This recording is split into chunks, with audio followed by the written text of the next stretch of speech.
Welcome to a very special weekend edition, a late night weekend edition. If you're on the East Coast, it's 11:30. If you're in Hawaii right now, you're not impressed.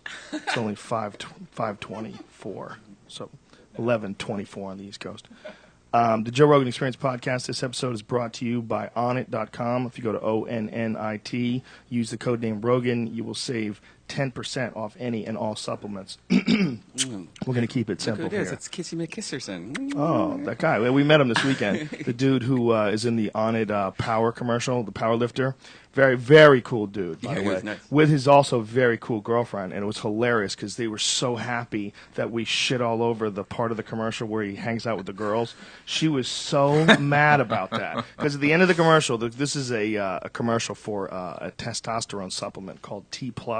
And what T+ does is it naturally stimulates your body to produce more testosterone. And there's a commercial with this power lifter dude. Well, in the beginning of it, it's just him lifting weights. All of it makes sense. You know, but then the end of it, it was him with two girls at a bar, and he was like being Mr. Sexy Face. We need to get a copy of it because I need to see it. They took that shit off the internet so fast. And you know what he said? I guess I said in one of the podcasts, I said, like, I don't want to be like this guy or like look like this guy. So he comes up to me and goes, I don't want to look like you, man. I'm like, wait, who are you? And I'm like, oh, you're Kissy Muscle guy. Stop. You're not telling the truth at all, you fuck. You distort reality. He came up to you and told you the whole thing. You knew who he was exactly. Yeah, but and he said, he tweeted it to you. Well, fuck right, you, man. I don't want to be like you. Yeah, either. I had no idea who that was. Yeah, I just thought it was a hater. I probably blocked him. I was like, what? I don't want to be like you either. What the fuck that mean? Whatever. But he was super nice, and I accidentally put a sticker in his girlfriend's hair. Yeah, Brian he thought he was being cute by putting Death Squad stickers on the back of people's back. When I was taking photos. Yeah, douchebag. Silly bitch. Anyway, Onnit.com, ONIT, codename Rogan. Save yourself some money. 10% off any and all supplements. When is your shows? You got a show in San Diego coming up? Yeah, we have one San Diego, March 14th. We have Billy Bonnell, Tony Hinchcliffe, Jason Tebow, and another person that we're working on that's pretty big. And tickets are on sale right now. And also, I'm going to Toronto in July, but I won't even bother. Well, that's in July, you fuck. What are you doing? It's too far away. Yeah, it's too far away. All right, Dr. Stephen Greer is here. We are going to get to the bottom of a lot of crazy shit, ladies and gentlemen. This is one of the most requested guests ever on the podcast. Cue the music, Brian. Let's get this thing started officially. Joe Rogan Podcast, check it out. The Joe Rogan Experience. Train by day, Joe Rogan Podcast by night, all day.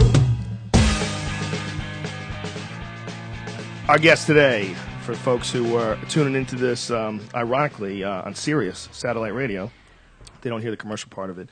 Dr. Stephen Greer. If you don't know who Dr. Greer is, there's a thing that a lot of people are aware of that came out, was it 2011, the Disclosure Project? Was it? In 2001. 2001. Did I say 11? I meant 1. I meant right around September 11th. That's where the 11 came from in my head. 2001, it was huge in the internet, a huge point of controversy and a topic of conversation. It was you on stage introducing this Disclosure Project, explaining how much information you had access to about alien spacecrafts visiting Earth and how many distinguished, high-ranking military people. And that was where it got shocking. Agreed with you. That was where it got shocking because that was the first time we'd ever seen like high-ranking military officers, one after another, testify that they had personal encounters with things that are not of this world. People who would know the difference between black ops technology, the current military defense projects that might be secret, and people that would know also who to talk to about these things if they did think it was a black ops. Right. But they knew. Right. It was, in my opinion, that video is probably one of the most important videos ever when it comes to extraterrestrial life or the idea of extraterrestrial life visiting Earth. Because the conversations that I've ever had, that I've always had with rational people, especially rational people who are not obsessed by aliens like I've been my whole life, but rational people who just, I don't know if it's real or not, but, where's the evidence? I'm sure there's alien life out there. Has it visited us?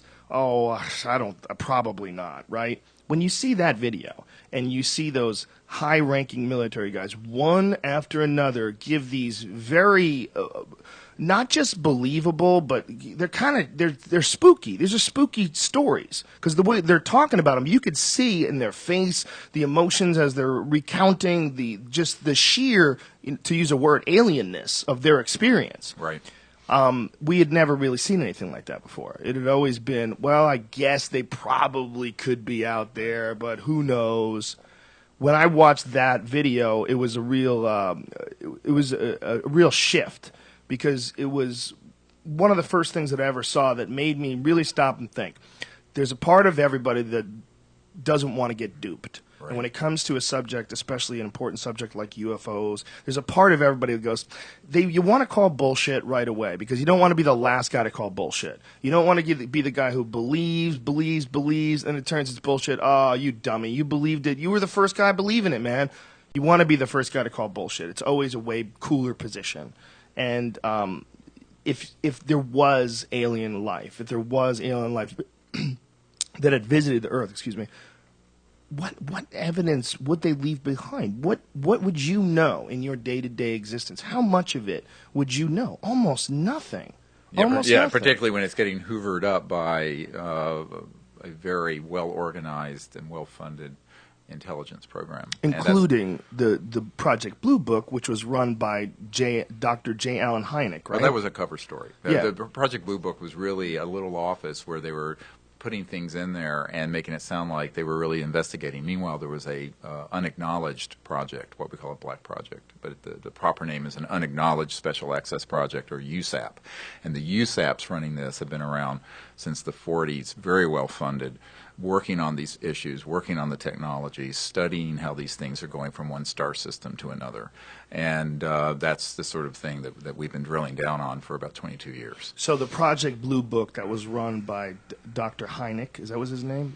Yeah, Dr. J. Allen Hynek, right. Hynek. He was an Air Force guy, astronomer that the Air Force engaged to do that. And later, he came out and admitted that was all just sort of a dog and pony show.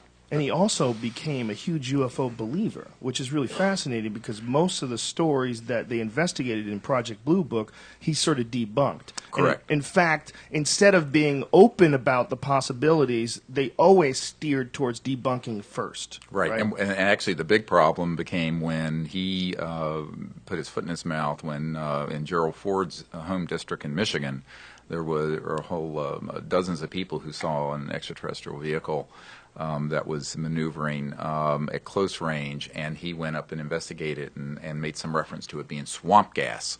And Gerald Ford went ballistic because his constituents went ballistic, and Gerald Ford actually had an inquiry into it while he was a member of the House of Representatives. Of course, later as president, he never dealt with this issue because basically presidential intelligence doesn't have access to those projects. When you say that he said it was swamp gas, that J. Allen Hynek said it was swamp gas, so right. You're saying that Ford objected because he knew it was an extraterrestrial vehicle? He knew that some of his constituents who were very credible knew it was something real. What was his position then? What was he? He was actually believed it was real. I mean in government. What is pre-president? Yeah, he was in the House of Representatives in the Congress. Mm-hmm. Okay. He was a congressman before he was vice president and then president. And so he was upset that they were saying that it wasn't a real vehicle. So he clamped down on it. Yeah, and actually held a hearing where a lot of people came and gave evidence and information, but it didn't go anywhere because it's Washington. Nothing ever goes anywhere in Washington. And I started as founder of DisclosureProject.org and now SeriousDisclosure.com. We began investigating this in 1990. And, I'm a trauma doctor, emergency doctor, who was running a very busy ER and raising 4 kids. And I got involved with this because I knew about it since childhood. And, I have family. My mom's brother, uncle, was an engineer that worked on the lunar module, and I had an interest in this since I was a little child. So the thing that put Neil Armstrong on the moon, my family had a hand in that. So I think that what most people don't realize is that inside the intelligence community, the aerospace community, there are a lot of people who are very knowledgeable about this, but they're not allowed to talk about it. It's a career ender for most of them. And that was what we did for Disclosure Project, was to put all those folks together identify them. So I spent about 10 years identifying who these people were. And first I had maybe half a dozen of them. Now we have over 500, about 550. Who are of the these guys. most credible people? Just so folks listening to this that haven't watched that video, who are the most credible people? Well, we're going to have some of them in the film, Sirius. You know, that's like Sirius. Sirius is going to have a lot of this information in it, and some stuff that's going to blow your mind, including the possibility of an actual body, a humanoid body that we're investigating. And we'll get into this in a moment. And when you see it, you're going to go, really? My God. But, you know, these witnesses that we have who are military go from the head of investigations for the FAA, John Callahan, to people like Gordon Cooper, who was one of the early Mercury astronauts, who his crew actually filmed one of these extraterrestrial vehicles landing on a dry lake bed out here near Edwards, and he looked at the film and sent it on a Pentagon plane. And now the backstory to this will give you an idea of how labyrinthine and screwed up Washington's become, and what Eisenhower said when he said, "Beware the military-industrial complex, because it's going to get out of control and be a threat to our democracy." Gordon Cooper, you know, very heroic early astronaut, had detailed information, what we call actionable intelligence, on that event, this landing of a vehicle in broad daylight near Edwards Air Force Base in 1956. Now, when Clinton was president, Gordon Cooper was asked by the Secretary of Defense, William Cohen, about this issue. And he says, yes, I absolutely will verify this, and I'll give you the information of when and where and how it happened. So the Secretary of Defense of the United States of America had this information, made an inquiry through channels, and came up with a dry hole. Basically, this stuff has all been put into a parallel universe that the senior people in our government have, for the most part, no access to. Now, I would not have believed that if I hadn't been the guy who was brought to Washington during the Clinton years to do the briefing for the CIA director. And I was asked to go up there as a service, and I did it, left my ER, and I put together a whole lot of these early witnesses' testimony, photographs, some really amazing government documents that we acquired, some through channels I don't want to talk about. And I put this briefing together. And so I go up there, and here's the sitting CIA director, R. James Woolsey, and his wife was there, who was at the time the chief operating officer of the National Academy of Sciences. And when I was first invited to go up there and brief the CIA director, I was told, they want you to come up here because President Clinton and he have inquired about this subject and are being denied access. Now, I have a letter proving this. President Clinton has been denied access, so they Right. want you, a doctor, in... Who had a family connection to these programs and also to information. And So how did they know about you? Well, let me finish this other Okay, thread, sure, and I'll get please. to that, because that'll blow your mind even more. But what happened is that I really thought this was crap. I mean, because when his handler, the CIA director's handler, who contacted me, said, look, they need you to come up here because they can't find out anything, but they know stuff's going on. Well, I thought they just wanted to pick my brain as sort of spooks. You know how spooks, spies Sure. will try to just get information. I went up there, and the CIA director was honestly completely in the dark. And I was mortified. And towards the end of this almost 3-hour briefing that I did for the CIA director, my wife was with me, and I gave him this white paper, this position paper, that a summary of action that the president needed to take and he needed to take. And my hands were shaking because, you know, I'm like this 35-year-old guy briefing the sitting CIA director. It was very intimidating, frankly. And, you know, at the end of it, I said, you know, we really need you to help disclose this information because the people need to know, but also the technologies that we've studied and have mastered for 50 years could get us off oil. We could fix this environment. We could fix the world's poverty problems and the geopolitical problems in the Middle East. And he looked at me, he says, how do we disclose that which we have no access to? And I thought I'd pass out. I said, what do you mean you have no access? And this was from his mouth to my ears.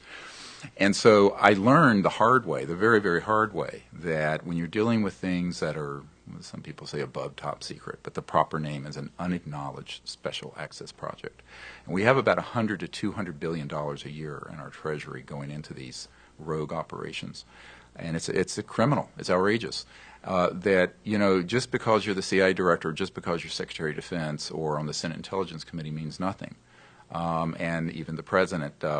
So the reason those folks invited me to come up there is that the year before, I had taken a team of people out on a beach using some experimental protocols to contact these vehicles and the occupants. And 4 of these UFOs popped into the sky, just boom, boom, boom, boom, which we have on videotape. Not great videotape because we didn't have good cameras back then. And there were a couple Air Force officers and pilots there. And this went up through the chain of command. A few months later, the former head of Army Intelligence invites me to a meeting, and then some National Security Agency people do, and one thing leads to another, and I'm being invited to brief the sitting CIA director. So that's, you know, how did you you contacted these spaceships? Well, this gets into a discussion when, you know, that's complex, but yes, and you can do that at any time. Well, not at any time, but I think that under the right, you can do that. There are protocols, and we developed something called the Close Encounters of the Fifth Kind Initiative, which is when you use a set of they're very controversial protocols that deal with non-locality, the fact that the universe has various dimensions that you can move through to go from one star system to another. But those dimensions that are at higher resonant fields than, say, linear space-time or electromagnetism also interface with what I call coherent thought. So the Moody Blues were right when they said thinking is the best way to travel. And there's a component to where, you know, I'm probably going to lose half your listeners right now. No, you won't. I've got freaks listening to all right, this well, thing okay, right now. all you freaks, listen up and listen up hard. You can develop technologies, and we have these in classified projects now, where you can have what's called a switch that will interface with very intent thought. So it's beyond, forget your iPhone. Now, if you're traveling from one star system to another, that's what you're going to be using. You're going to be using technologies that are phasing at multiples of the speed of light. And those dimensions also intersect at a certain point with coherent thought, just like light is coherent, a laser is coherent light.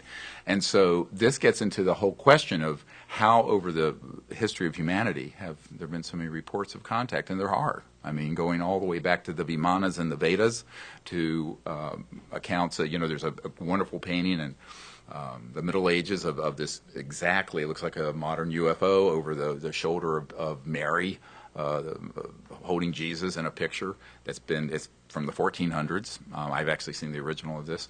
So I think the question becomes, you know, we probably have always had extraterrestrial civilizations observing our little planet. The question is, what happened in the last 50 to 100 years that really got their attention? And I'm quite convinced it was when we started detonating thermonuclear weapons. But one of the projects we're involved with is Disclosure Project. Another one is sort of a citizens diplomacy effort saying, look, since our government is dead in the water on this in terms of the Secretary of State and folks like that, and I know I went up to the UN and met with, back when Boutros Ghali was UN Secretary General, and briefed these guys, and Leah Ghali, the wife of the Secretary General, and I talked about this in depth, and she said, they're not going to let us deal with something like this. So I started a citizens diplomacy effort back in 1990. But this is actually, and this is the part that I get ridiculed the most for, but it's the reason why the intelligence community took it most seriously, is that they knew that we had discovered the Rosetta Stone of contact, and they were very concerned. Now, concerned from the covert end. From the end of a lot of these Washington operatives, they were just fascinated. They didn't understand it because it was sort of past their scientific understanding, but they were very interested. This is something I hate to interrupt you, but no, please, this is something that we can't really just gloss over. The idea that coherent thought, as you say, intersects with these other levels, these other dimensions that we can't normally access. Correct. How did you find out about this, and how did you develop the ability Well, you're to putting me in the hot seat early, man. Well, you have to. When you say that you can do that, I mean, somehow or another, you have to, without getting anybody killed, you have to explain. How'd you figure that out? I figured it out when I was a teenager, and through a series of experiences I had. And You know, I was talking to Thomas Jane, who's an actor here in town, about this, and I had a near-death experience when I was 17. I was very sick, and I had an experience that took me into some awareness about the nature of consciousness and the non-locality of mind, and the fact that the mind is actually a singularity, that there's really only one mind, and it's just shining through various individuals, appearing as many. And this experience, although it sounds very spiritual and religious, was very palpable. And I was raised a very devout atheist, so we didn't believe in anything. And so when I realized that this was real, I began to study meditation. And through that, began to have some experiences where I realized this could happen. And I had a contact experience. I was 18, it was a few months later, in the fall of 1973. And I was doing this, I was meditating, and then I was doing what's now called SRV, scientific remote viewing, where you use consciousness to see remote places. And of course, Army intelligence and the CIA have experimented with this for years, which you may or may not know about. We can get into that. But I know all those guys. I know all the SRV people. But I was a kid, you know, and I just turned 18. I was doing this, and suddenly I had this experience where I thought, well, what if I try to go into that state of one mind that I experienced when I was a kid, six months earlier when I had this near-death experience? So I did. And then I had an experience where I remote viewed and saw deep space and could see that there was an ET spacecraft out there. And I made contact, and it appeared. And it literally materialized right near the mountain where I was. How old were you when you did this? 18. No drugs? No, I've never done any drugs, actually. You've never done any drugs? No. No psychedelics, nothing? Never. Wow. No. Are you aware of dimethyltryptamine? Do you know what that is? Yeah, I do. You know, it's supposedly your brain produces it Right. when you're in periods of extreme stress or near-death experiences. Yeah. And it's also the same chemical that's in ayahuasca, which has been used by indigenous tribes to. Right. No, this was produce just spiritual this was a states. very natural sort of thing that happened. Yeah, but what I'm saying is that these people that are having these experiences, that are having a lot of people that are having alien contact experiences, they are all having them in the middle of the night. Like most of them are having them at night, and I'm not discounting this in any way. In fact, I may be possibly enhancing the possibility of people understanding this, or the vehicle. The mind produces this dimethyltryptamine during REM sleep, and it's believed. It's still a very sketchy thing. We know that the body produces it. We know they believe the pineal gland, which is literally your third eye, and reptiles Right. it has a retina and a cornea and a lens. You know, Right. they believe that's what. But the evidence on it apparently is like really kind of it's hard to figure out exactly. But they know the body has it. They know it's produced by the liver and the lungs for sure. And this chemical, when you get it and you give it to people that have had UFO abduction experiences, it gives them the exact same experience. It brings them into contact with other beings. The idea that this is just a hallucination because your body has some endogenous chemical in it, and it spikes and Right. stimulates the visual cortex and what have you, and you have this. That is what everyone has always assumed. Whenever you talk about anything hallucinatory or psychedelic. Right, But right. what a lot of people haven't taken into consideration is that you're basically a conglomeration of chemicals. Your neurotransmitters, dopamine, serotonin, there's a million different chemicals which, as their levels vary up and down, it drastically changes your reality. Your happiness level, your appreciation, love, oxytocin, all of these things proven 100% change your reality. You change the physical meat vehicle reality that you have. And I think for whatever reason, when we think of something in the mind, when we think of the mind, like you're saying that coherent thought can contact other entities from other people are like, what the fuck are you talking about? You know, that's like the initial immediate reaction. Right, because we've all been miseducated about the nature of reality. Of consciousness Of itself. conscious reality, I've always tried to right. get people to try to understand how bizarre just imagination is. And when Right. I don't mean imagination by you're imagining things that aren't there, that's not real, you're playing a game with your mind. What I mean by imagination is everything, including the language that we're speaking with right now, the vehicle in which this language is getting delivered through the internet, all of this came from the imagination. Right. Everything. This table came from the imagination. everything. The arm that holds this microphone. Someone thought this shit up, and then all of a sudden it manifested itself in a physical form when they actively created it. That seems so normal to us. It seems so normal. But we're the only fucking animal in the world we know that can do this. Well, and it goes beyond that because, Dr. John at Princeton University had the Princeton Engineering Anomalies Research Lab, and I knew Dr. John, and they had proven that you could set up a random number generator machine and put your thought towards it and begin to move, whether it's spitting out zeros or ones, and that there is, in fact, been proven scientifically that the mind is actually operating non-locally, meaning that it's not limited to space and time in a linear way. And these studies that have been done by Dean Radin and Dr. John and many other scientists with very good credentials. I mean, Dr. John was an engineer at Princeton. What they found is that, in fact, the mind itself is what Erwin Schrödinger said. And Erwin Schrödinger, of course, was the father of particle wave theory and quantum mechanics. And I think it was in 1910 or so, he said the total number of minds in the universe is one. That is, it's a singularity. And so that understanding is, I know it sounds sort of out there. Hippie. But no, it actually sounds very Vedic in the sense of Buddhist or Vedanta. But hippie for modern references. I guess to maybe Sarah Palin. But did I say that? I'm sorry. I apologize.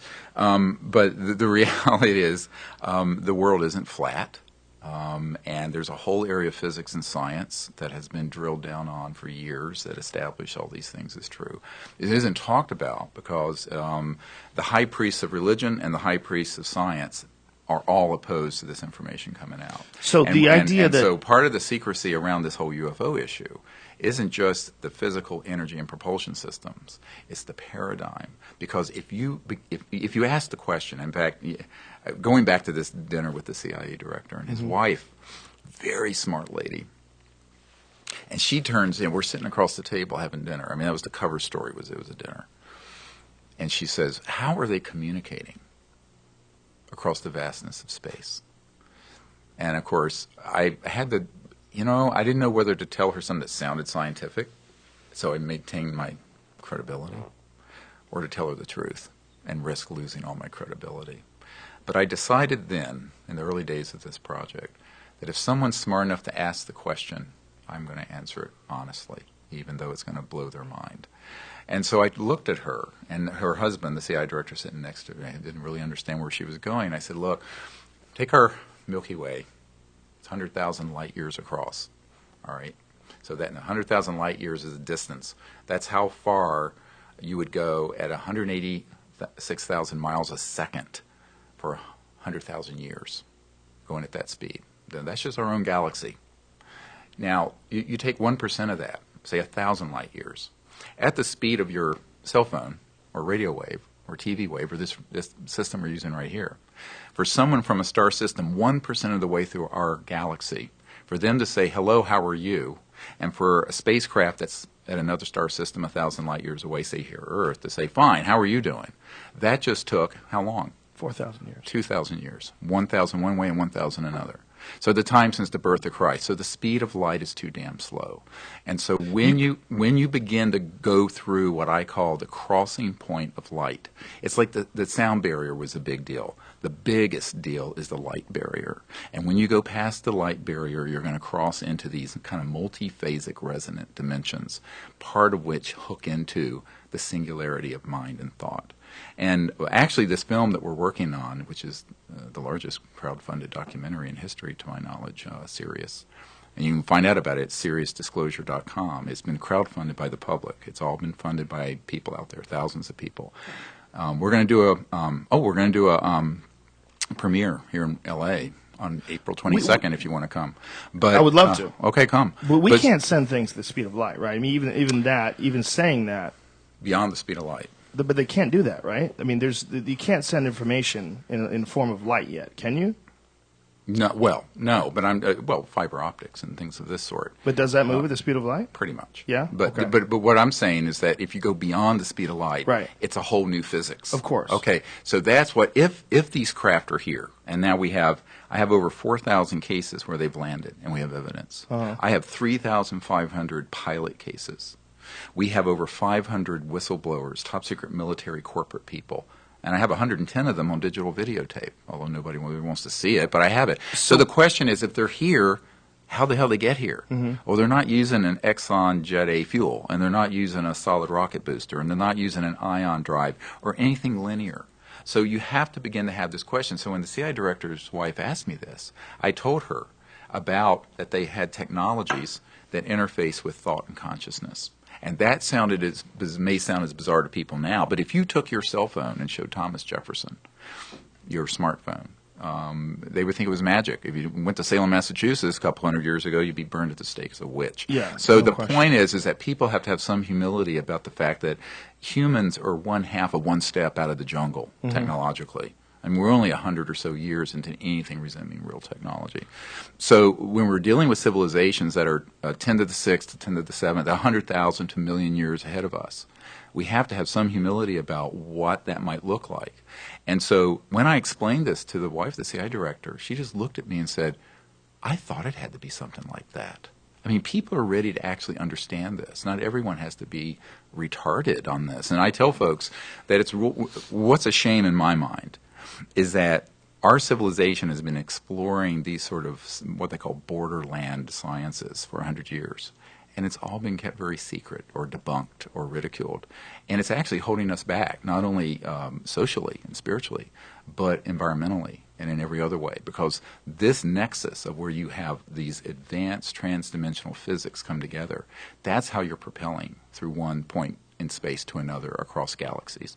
It's also how we're going to be able to run this planet's energy grid without a grid, where every home, business, and car can pull energy out of the fabric of space-time through this kind of physics. And so there's this nexus where electromagnetism and transdimensional physics comes together, and then you cross it a little deeper, and that's where you get into the science of consciousness. And this becomes a very, very complex issue for most people because it's new to them. But once you understand the fundamental science behind it, it's really very simple. What we need to understand is that no one 200 years ago even thought of a camera. Right. 200 years ago, when you wanted to picture something, you had to draw it. And there was, the idea of a camera was the idea of a movie, the idea of sending a video on your phone to your friend. You could take a video of you here right now and send it to a friend, and they would get it almost instantly. That's just a tiny blip in human history, a 200-year blip in human history, from riding horses to sending video through the internet. 100 years, yeah. even. And the people that existed back then would have never seen it coming. And if technology, and we know it does, accelerates exponentially, what we're dealing with 1,000 years from now, 10,000 years from now, is completely unrecognizable. We live in an area where our solar system is kind of scary. There's a lot of rocks out there, and they fly around, and occasionally they slam into shit, and they can ruin civilization for a little bit. Right. But there might be solar systems out there where that doesn't take place. There could be a civilization that developed 2-3 billion years ago. I mean, we really don't know. We have no idea. Well, the Earth has had life for 700 million years, and all scientists recognize that, except people who think that the world was made 6,000 years ago. And I have nothing to say to those folks except to say, get over it. But I know I'm an outrageous person. You are a little outrageous. A little bit outrageous. You haven't heard anything yet. You're on Stay the edge. tuned. Yeah, I'm ready. I'm right. strapped in. So, but if you really look at our technological development, my grandmother was born in post-Reconstruction South in the late 1800s. Her son worked on the lunar module, put the first man on the moon. But by the time we landed on the moon in 1969, we were 15 years into having classified anti-gravity propulsion devices. The biggest mindfuck that I always try to drop on people with time is between the invention of the airplane, it was less than 50 years that someone used that airplane to drop a nuclear weapon. Right. And see, that's pretty crazy. This gets into the whole question. I've had a lot of people ask me. We have if you go to our site, SeriousDisclosure.com, there's a section that has all these top secret military guys on it, and part of it is that there's a whole grouping of them. I have a dozen of them or so who are at Strategic Air Command facilities and nuclear weapon storage areas and processing areas and all this stuff. And every one of them were overflown by ET spacecraft back in the 40s, 50s, 60s because they were very concerned about what we were doing. Because we were going from having these technologies to weaponizing them, and our technological development had gotten ahead of our social and spiritual development. Way ahead. And this is an existential threat. But, as an emergency doctor, I used to have, crazy people come into the ER, and I'd have to commit them. And, it's dangerous to yourself or others. And what I've found is that if you take a step back and look at humanity through the eyes of extraterrestrial civilizations, we've become dangerous to ourselves, but we're also dangerous to others. And moreover, we become an existential threat to the biosphere of the Earth, where we're killing the oceans, the atmosphere, and everything else. All this is unnecessary. So the question is, the misanthropic sociopaths that are running the planet into the ground are going to have to be stood down by the people getting behind disclosure, getting behind the technologies, and basically saying, we're fed up and we're not going to put up with this anymore. It's like the movie Network. And we're mad as hell. And I think people, and it isn't about doing anything violent. It's about saying, we need to just move forward because Washington isn't going to do it. My uncle's company, Northrop Grumman, isn't. Lockheed Martin isn't going to do it. It's you and me and the other people out there who get the situation we're in and want to fix it. One of the things that might have also got their attention was Operation Starfish Prime. Are you aware of that, from 1962, where they launched a nuclear bomb into space? They blew up a nuclear bomb in space. Well, actually, one of our witnesses, Colonel Diedrichson, was with the Atomic Energy Commission, which became the DOE, and he was an Air Force colonel. And his responsibility was over all the nuclear facilities, but he knew of a program where we were going to lob a thermonuclear weapon and detonate it on the moon. And when and they actually worked on this, and when it went exo-atmospheric, when it left our atmosphere, and it was intercepted by an extraterrestrial vehicle and basically dematerialized, was taken out. And he had personal knowledge of this. So they had actually tried to do this. They actually launched it, and it was on its way to the moon. There have been a lot of really crazy. It's like Dr. Strangelove on steroids with some of these guys. And I still work with a lot of folks who are with the agency and aerospace industry. And there's a term at the Naval Research Labs and CIA for this whole area of science, and it's called WSFM. It stands for, it's not a radio station, by the way. It stands for Weird Science and Frickin' Magic. And that's what they call it. And You're a grown man. You should never use the word frickin'. Yeah, I don't. This is what they call it. They need to be stopped. If they have that access to technology and they're using the word frickin', you can't be trusting them. Yeah. Oh, you can't. They're held back. Actually, I'll tell you that a lot of them are really good people who want to see the secrecy end. But there's not much they can do. As an individual, when you're in a compartmentalized sort of a system like that. Well, I got a lot of them come forward. Almost all of our top secret guys had signed security oaths. But here's something I want everyone to listen carefully. Daniel Sheehan, who is a constitutional attorney who did Pentagon Papers and Silkwood case and all this, and I ran this by him. I said, look, I've done briefings for, here's a short list: the Director of Central Intelligence, the head of the Defense Intelligence Agency, members of the Senate Intelligence Committee, senior people who are on the House, various House committees, Government Oversight Committee, presidential staff, the head of intelligence for the Joint Chiefs of Staff, what's called J2. Personally, I took astronaut Edgar Mitchell to one of those briefings for the Admiral, Admiral Tom Wilson. And every one of these people had been inquiring about this issue and had been denied access. One of them, who I will not name, I learned before my briefing with him, I had given a document that's going to be in this film, Sirius. And the document is on the front of the thing, the briefing I put together for President Obama. And if you go down the list... You put together a briefing for President Obama? Yeah. They asked you to? Someone senior involved with his team did. And so... Jesus Christ. How weird must that be, to be the president, and then to get in there and go, okay, what the fuck is going on with UFOs? Yeah, the emperor has no clothes. Hey, call that doctor. What's that guy's name? Yeah. Virginia? Dr. Greer? Go get that guy. Yeah. Wow. So, no, but what happened is that when this admiral looked at this document, and it's going to blow people's mind when they see this, It's a National Reconnaissance Office document. And NRO does all the top secret spy satellites. And over their headquarters it says, "We own the night." And oh yeah, that's their motto. We own the night. It's pretty awesome. Yeah, it's pretty spooky. Yeah, but so these are the kind of dudes I work with all the time. And what happened is that one of these compartments, it has a whole distribution list: cosmic ops, magic ops, da da da da da da da. All kinds of it. It's about 20 of them. And this is a document that was not declassified. That was given to me by a source that I won't talk about. And this admiral recognized one of those compartments, so he contacted them. And on the other end of the phone, he said, "Look, I'm so-and-so." And they said, "Yes, sir, we know who you are." And he says, "Well, I want to be read into," which is military speak for briefed, on this project. And they said, "Sir, we cannot discuss this project with you. You don't have a need to know." He says, "What do you mean? I'm the head of intelligence for the Joint Chiefs of Staff. How can I not have a need to know?" And they said, "Sir, we will not discuss this with you." Clip blocked him. So who the fuck knows? Who's like, how many people are there? Have you determined that? Yeah, I have. I know some of the members of there's a committee, and it's transnational.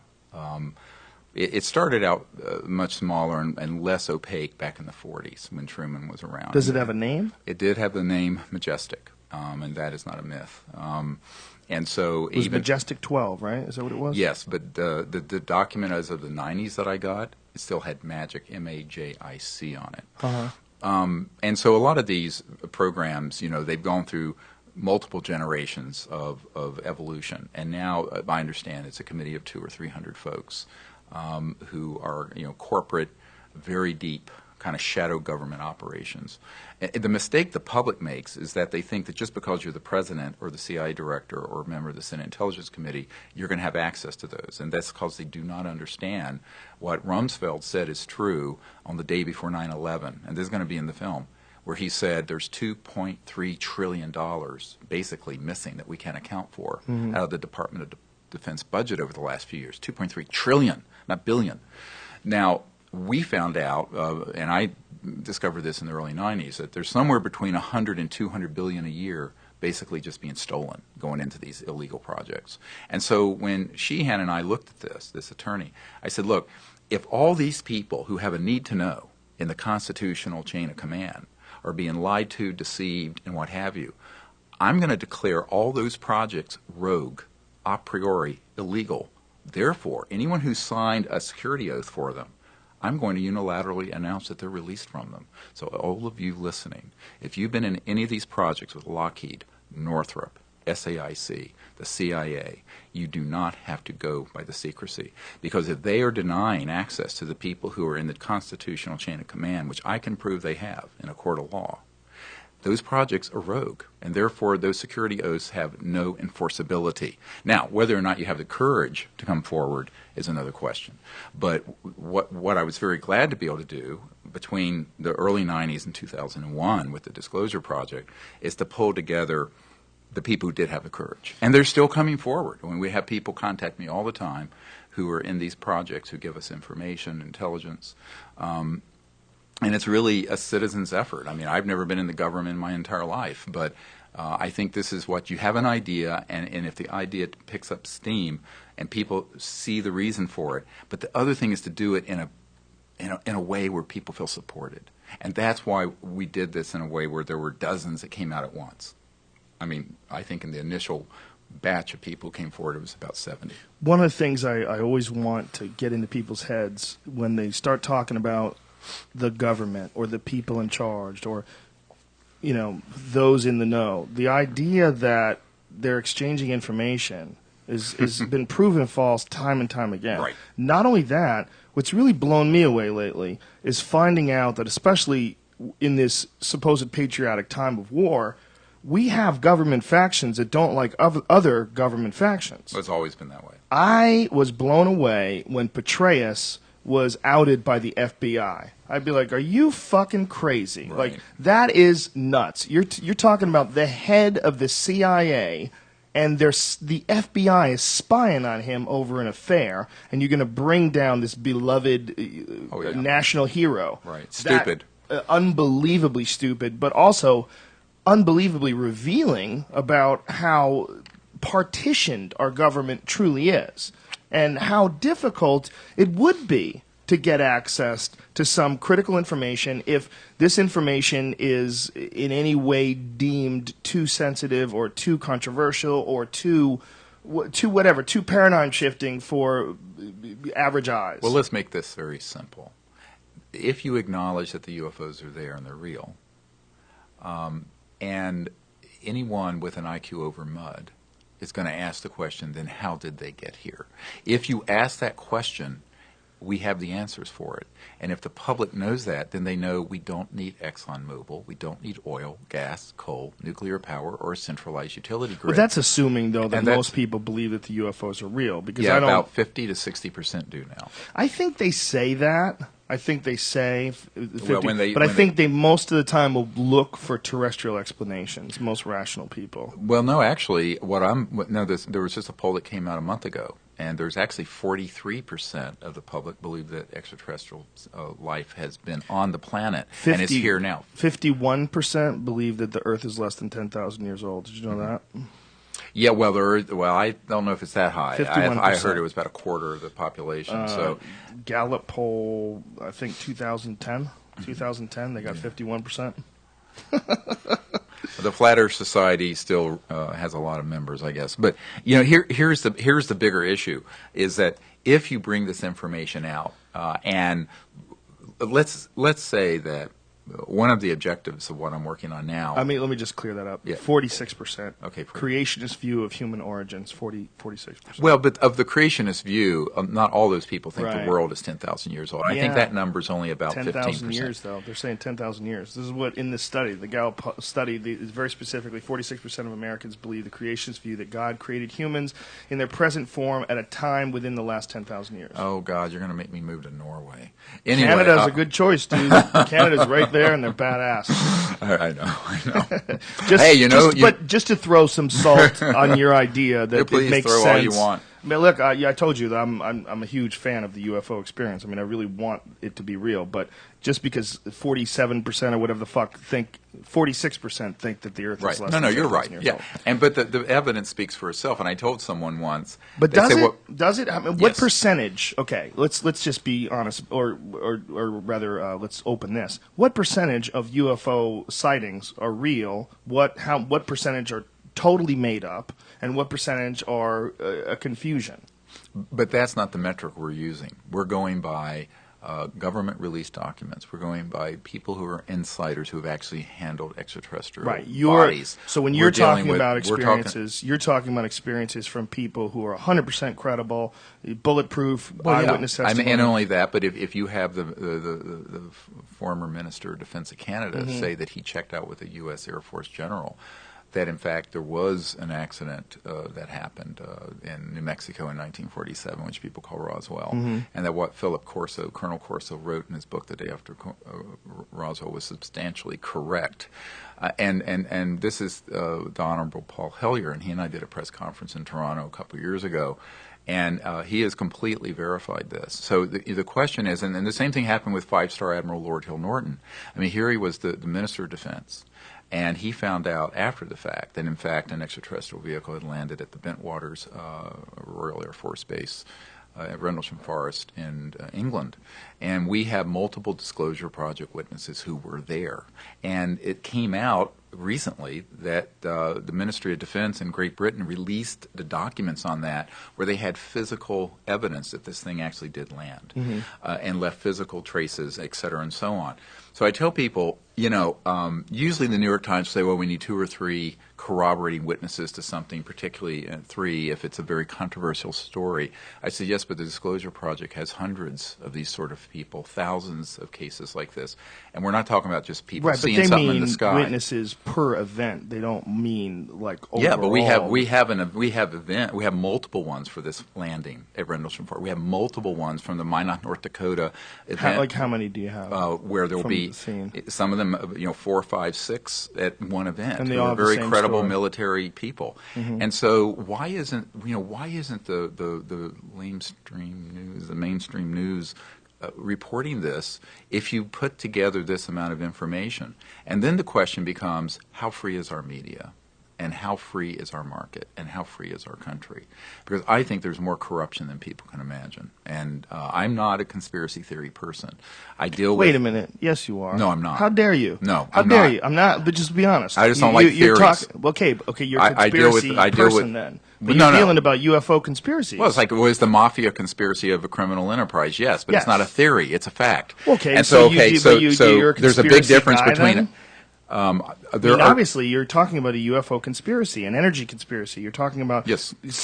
suppressing information. people conspire in their yes. own interests. And if you're... So you gotta. I don't know. I know you don't like conspiracy theorists, but okay. Well, no, I just don't. I think the Conspiracy term is believer? used. I think it's misused. It is misused, and I agree. and I think that just It's because- weighted. It's loaded. It's right? a loaded thing. Yes. And it's like it's like when Larry King asked me, "Do you believe?" I said, "Well, I believe in a lot of things that you can't see and prove. But if I have 4,000 cases where these things have landed, if I have hundreds of photographs and videotapes, if I have dozens of top secret guys who can corroborate this, why is that a belief? I mean, you believe in God and some other things, but I mean, this is not a matter of belief." Most people believe, and I'll quote Neil deGrasse Tyson, who says that eyewitness testimony is the least reliable of all pieces of evidence. That's right. But what physical evidence do you have that goes along with eyewitness testimony that you believe is the most compelling? Well, I think the most compelling that I've ever seen is something we're working on right now. And it remains to be seen if it's going to be what we think it is, and we're going to know fairly soon. And I don't want to get ahead of myself. But I was introduced to an institute that acquired a small humanoid being, about 6 inches in length. This is in the trailer for Sirius. I've seen this little skeleton that's X-rayed. And CAT scanned, and we're now doing the genetic workup at the top university in the world that's doing this. Pull that up, Brian, because it's very freaky. People on Ustream and Vimeo can see this. You know what? Let's just play the entire trailer for you and get people excited about this movie. Now, who found this alien being, and where did they acquire this thing? It was. I'm not at liberty. Okay. I'm still waiting to see if this person was, but it's an Because it might be horseshit, right? It's a possibility. Do you think that you got hosed? No, I know. All I'm saying is that it is an organic being. It is an organic being. It is. The CAT scan shows lungs on the inside. It has 10 ribs and not 12. We have now proven from bone density that it's at least several years old, and it's only 6 inches long. So the team. How do you prove that from bone density? When you're dealing you with look at the epiphyseal plates and how much calcium. In other words, right, but if that's you, humans, isn't it? Why you're dealing with a completely alien species? No. I'm saying if you were to go back, if you're going to assume that it's not ET, then you look at it. What would this be if it were human? I see what you're saying. Okay, so you have to go through an algorithm and it's a diagnosis of exclusion. We could say in medicine, because if it's not a miscarried or aborted fetus, which is the size of what this would be, about 22 weeks. If it's not any known primate, it's not a fossil because it has organic material and DNA material. We've already extracted. We clipped one of the ribs, two of the ribs, and have gotten the DNA material out of the rib of internal marrow. And so this is being processed right now as we speak, literally. So if it was a human, it would be several years old. So that proves that it's not a human. There's no form of dwarfism or any other genetic anomaly known in the literature, according to the world's expert in this area, that would explain something of this age that is this, and also that has these abnormalities. If you look at the skull, if you look at the fact that it has 10 ribs, there are no genetic syndromes where you have 10 ribs. And have you seen this thing in person? I was the third person to hold it and Whoa. handle it. And I did I didn't say autopsy on it, but I did the tests on it. And How long had it been dead for? we have no idea. No idea. That we didn't get enough material from. We didn't want to damage this little thing too much. So the carbon dating on it will be the next step. We wanted to be sure we had enough genetic material, and if we had to go back, we didn't want to destroy. Anyway, so we're working a scientific algorithm on this. This is actually the people, the public, who are supporting the film Sirius, are the reason why we were able to do all these studies. How is this thing preserved? But it was found in a very, very dry desert area, and it's just very desiccated. It's very dried out, and it was not in any sort of preservative. And now it died a traumatic death. We know it behind the right mastoid air cell, behind your ear here. The skull is crashed in, and it's a little asymmetric on the jaw, and the right humerus is fractured through and through. And it happened at mortem or shortly post-mortem. We think it was the fatal blow to this particular being. Now, what is this being? When you look at it, almost every scientist that has seen it goes, oh, looks like an ET. But we don't know. All I'm going to say is that we're not going to be able to say, because even the genetics, there's no database to compare it to. Now, we have the whole human genome to compare it to, which is what we're doing right now. Mm-hmm. And we have all the literature that the world's expert in skeletal abnormalities, the expert in the world, looked at this thing and said, this is nothing that I know of and that has ever been seen on this planet. And so the question then becomes, what is it?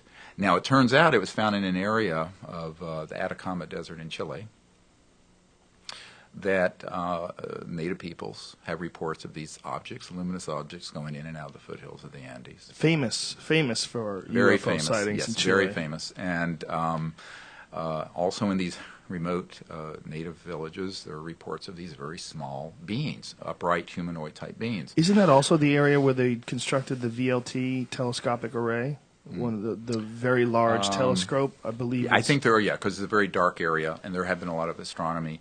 And we also know one of our witnesses who was manning a facility on the Peruvian-Bolivian border that's not too far from this area was there in the early 90s when we were using a SDI, Star Wars system, to track ET craft and hit them with electromagnetic pulse weapons. And one was downed and crashed on the Peruvian-Bolivian border. We hit it with electromagnetic pulse weapons. Yeah, this is... So who did this? The Air Force, the Army? Like, do we know? Yeah, we know, but I mean, it's this group Majestic. Uh-huh. But I mean, if you were to talk to the general I briefed, who's head of the Defense Intelligence Agency, which is almost as big as the CIA that's in the Pentagon, he didn't know anything about this.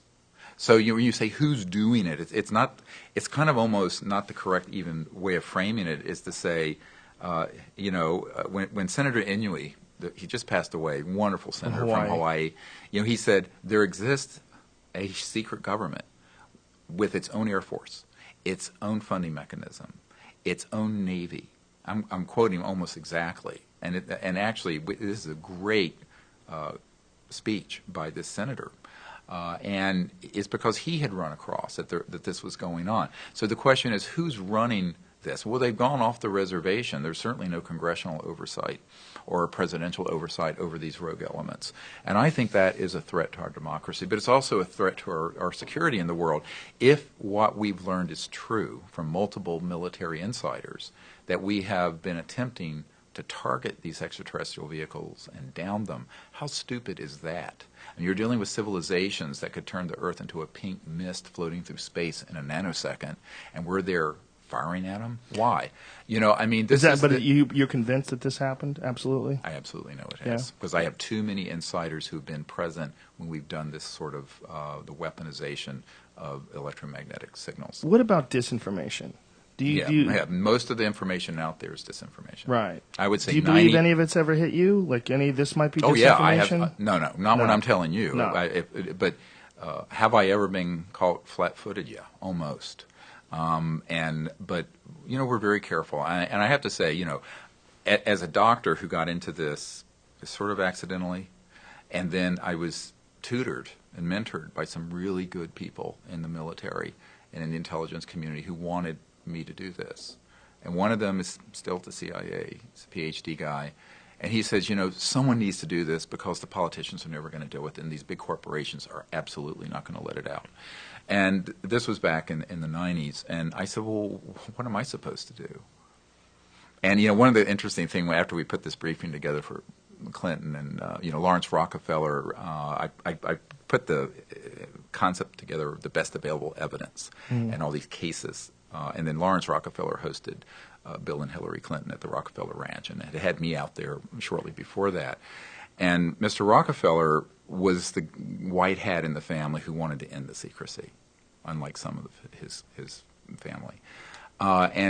So he said to me one night, I was out on his porch on a deck in the Grand Tetons at the JY Ranch, and he said, we really need you to hurry up and do this.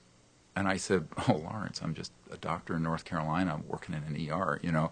He says, no, you have to do it. I said, no, Lawrence, you have to get these guys to do it. He says, they will never do it. And I said, Lawrence, for God's sakes, you're old, you're rich, and you're a Rockefeller. And he says, no. He says, the implications of this are so vast and so profound that no aspect of life will be unchanged when it comes out. I said, yes, Lawrence, that's why it's secret. And then he said to me, well, that means those folks aren't going to do it. And then, you know, before that, shortly after that, and I had this meeting with the CIA director, and one of the president's friends came to my house, and this was a very disturbing story. I'm sitting at the table with my 4 kids, 4 daughters, and this man who's very close friends with the president, Clinton, says to me, well, you know, they're very supportive of what you've recommended in this white paper. I said, great. And he says, but they're not going to do it. I said, why not? He says, they're convinced that if the president steps into this too hard, he'll end up like Jack Kennedy. And I started laughing, thinking, what a load of nonsense. And he stopped me. He says, no, they're serious. I said, well, don't say this in front of the kids. So we went to the library in my house after dinner. And I said, what are you talking about, Kevin? And he said, they really think this is too dangerous. I said, well, what am I supposed to do? What am I, chop liver? And he looked at me and he says, yeah, you're expendable.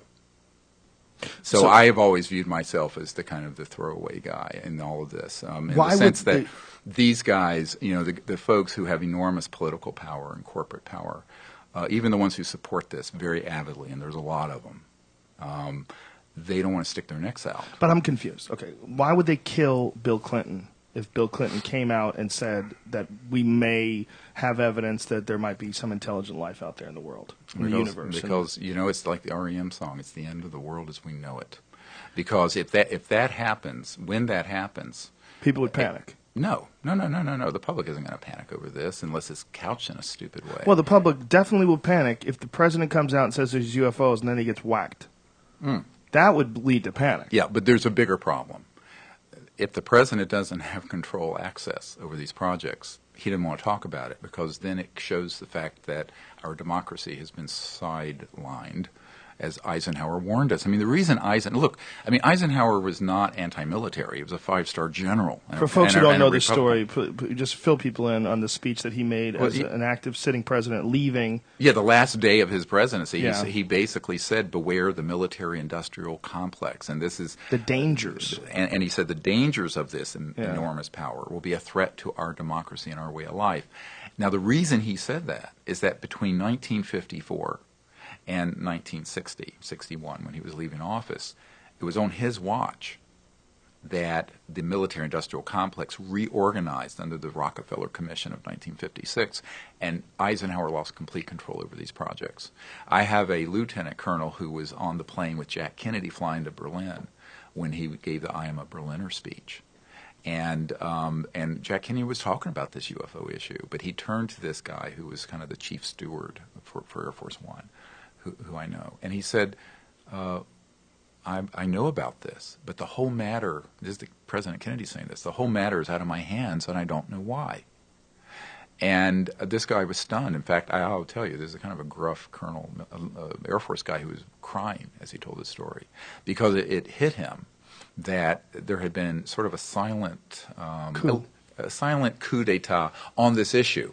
And one of the problems in Washington when I meet with people who are part of powerful committees and politicians is that they're kind of viewed as placeholders that come and go. The mainstream media is really bread and circus, where they just want people to be entertained with shock and drivel. The question becomes, how are you going to get this story out? And that's why, a few years ago I left medicine, which was a hard thing for me to do. Because, I really love taking care of, real emergencies and trauma. How long did you do that for? I was in that ER 10 years, and I was chairman of emergency medicine. And, the problem became for me, the world's in an emergency. So I said, I'm an emergency doctor, and I know an emergency when I see one, and we're in deep trouble. And so someone has to do this. But before I did that, what you have to understand is I went to everyone I could. I mean, I went to these powerful people. I went to the UN. I went to the British government, the Ministry of Defense. And basically none of them doubted this was all true, frankly. This is what people need to understand. There was no laughter in the room. They took it very seriously. But they didn't want to stick their necks out. And a friend of mine who's a big business guy, he said, well, you know, the way the world works now, everyone wants to be first to be second when it's something tough and I've always controversial. felt that something along the lines of alien contact, if they did have information, there's no reason to let people know unless it's unavoidable. I always felt like unless they were just going to try to do some damage control and redefine what's happening, I wouldn't think that they would ever come out about it. It just doesn't seem like it would be something that would be advantageous to just start telling people about UFOs. The idea is always that the government is our daddy and that our government's looking out for us. But Right. the evidence points time and time again to that's horseshit, and that's not really what's going on.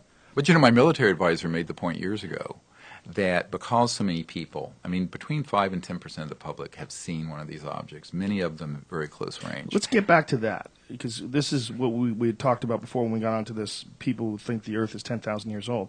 I think most of what people see is bullshit. I think Oh, sure. most, yeah. Yeah, you no agree. question Okay. about that. Most sightings, I did a show once for CBS called Game Show in My Head, and it was a hidden camera game show where we'd put an earpiece in people's head and we would send them out onto the street. And they didn't know what they had to do until they got there. And one of them, we said, okay, see that camera over there? That works for you. There was a big news camera. You're a news reporter. And there was just a UFO sighting right above Hollywood Boulevard. The problem is the witness took off. So you need to grab someone who wasn't there and have them become a witness. Tell them exactly what you need to tell them to get them to do this. Get them to lie on camera. Then you need to get them to tell you that they were abducted and probed. And I'm Right. serious. And we got Yeah. people to do it like that. It was Oh yeah, easy. no, I have no doubt. But People you know, are so full of shit. Yeah, you can always do that. But I'm talking about High-level military people. No, and Right. the residual. I mean, for example, we have multiple pilots for commercial airlines and the Air Force. And this is one of the really great cases we have, by the way, the Japan Airlines case over Alaska in the 80s. And the guy who was in charge of investigations for the FAA, who was third from the top during the Reagan era, he actually left that agency and brought the originals with him and gave them to us of the radar tracings of this thing that was the size of like 10 747s moving in a nonlinear way over the skies.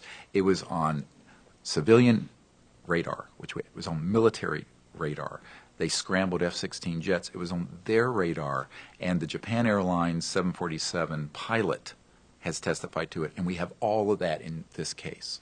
I've heard of this. I've heard of this all right. story. So when we brought all that forward, and this guy came forward, he says, "I'm one of these high-level government officials who actually has seen all this and has handled it, but no one's asking the right questions." So when you pull all that together, and then of course there will be events like this thing that happened in Phoenix, where eventually the governor of Arizona, Fife Symington, came out later. I mean, at the time he ridiculed it, but he had actually seen it and came out later, 10 years later, in 2007, said, "Yeah, that was an ET craft almost certainly, and I saw it, and tens of thousands of people in the Phoenix area saw it, and it was photographed, and it was on radar, and there were very trained people." So, you have to ask the question, how many things like that have to happen? And, on the other hand, the things that we have in physics that are inferred through indirect measurements, like black holes, are articles of belief and faith, or even the Big Bang Theory. But when you have all of this, and this is not just someone on Hollywood Boulevard who's making stuff up, when you have dozens, thousands of people, you have radar cases, you have all this. And so a lot of this is what's going to be in the film serious. And because what I've said to people is that the fact that people haven't seen this evidence doesn't mean that it doesn't exist. It does exist. But I agree with you. There are a lot of people who will see things, and it'll be a planet rising, or it'll be a meteor, or it'll be military aircraft, a satellite, Yeah. or it'll be now this is the other part of this. There are a lot of things that are UFO sightings that are very legit, And that's why I don't like the word UFO. There are two categories of UFOs that once you eliminate all the nonsense you're talking about, and they're the ones that are ETVs, which is what they're called, the NSA, extraterrestrial vehicles. And then there are the ones that are the electromagnetic devices we've been building since the 50s. And if people think that propulsion and energy systems stopped in the 40s, they need to think about this. Let's step back for a minute. Your car is running on an internal combustion engine circa 18... Mine is, because I'm a man, okay, and I don't drive a fucking sissy hybrid vehicle. Yeah, there you go. I'm not driving a Prius that makes no noise. Yeah, you should have I a like to hear 1,000 rumble horsepower under my seat. electric one, and then you'd really have some power. It's too futuristic, man. I need Led Zeppelin on the radio. I need a little Yeah, 1970s in my life. Yeah. Well, no, but I mean, this, and the jet engine, people think that was, we're flying around on jets. So I came out here from D.C. That's 1930s. Right. Rockets, 1940s, Werner von Braun. Do people really think there have been no breakthroughs in energy physics and Well, I'm propulsion sure since the 40s? people absolutely know that we've been working on things like that. But to bring up what you brought up earlier about the governor of Phoenix, just to point out that the governor of Arizona, the governor of Alaska, Sarah Palin, is one of those people that believe the Earth is less than 10,000 years old. So just because you're a governor or something doesn't mean you're on the ball. And second of all, I had friends that were in Phoenix, and one of them, very credible guy, told me he saw some giant black triangle flying motionless over the sky. He said it was bigger than several football fields. He said it made no noise, and it blocked out the stars and flew over. And he said everyone in his neighborhood was shitting their pants. It was enough to me that I would go, wow, there's something. There's too many people that saw something. Sure. You could attribute certain things to mass hysteria, but that was one of them that I found to be very strange. But I never heard any photographs. You say photographs. Oh, we have amazing photographs and videos. They're going to be in the film, serious. You don't have them anywhere else that anybody see online. You're holding them back for your video? No. They're out there. Dr. Lynn Katai, who's a medical doctor, also took some of them. There's other video. Photos of the Phoenix crafts. Yes, the actual one. Yes. So what should we, if we want to look for one right And now, to put in this show right now, we're online, who does he look for? I guess you'd go to Dr. Lynn Katai's site. I don't Spell have her? it memorized. Spell her name? K-I-T-A-I. K-I-T-A-I. Yeah. Pull that up, Brian, and see what And images she you has get quite on a few Google. on there. Yeah. I've never heard that there's been photographs of these things. Yeah. What does the photo show? It shows exactly what people described, a formation of lights that were moving together in a massive sort of V formation. Right, and the government said that those were flares. Right, because a couple hours later, when they couldn't contain the news story on this, I was there when this happened, by the way. You were in Phoenix. I was there. Did you see it? Yeah. What did you see? What you just described. Now Why was I there? Why were you That's there? another. Yeah. Did you get your spider call to Batman, whatever the fucking the thing, a UFO just appears over your house like the bat sign? Remember when he's in trouble, we need to send Batman? Is that what they do? Right. No, they don't. I was actually there at a digital lab that was being loaned to us to put together a... Coincidentally. Well, not coincidentally. To put together the best photos and videos to give to Congress that I was briefing in April of 97. So in March of 97, I had gone there, and there was a guy who had a digital laboratory who said, look, we'll let you use our equipment and assemble this, and we'll help you.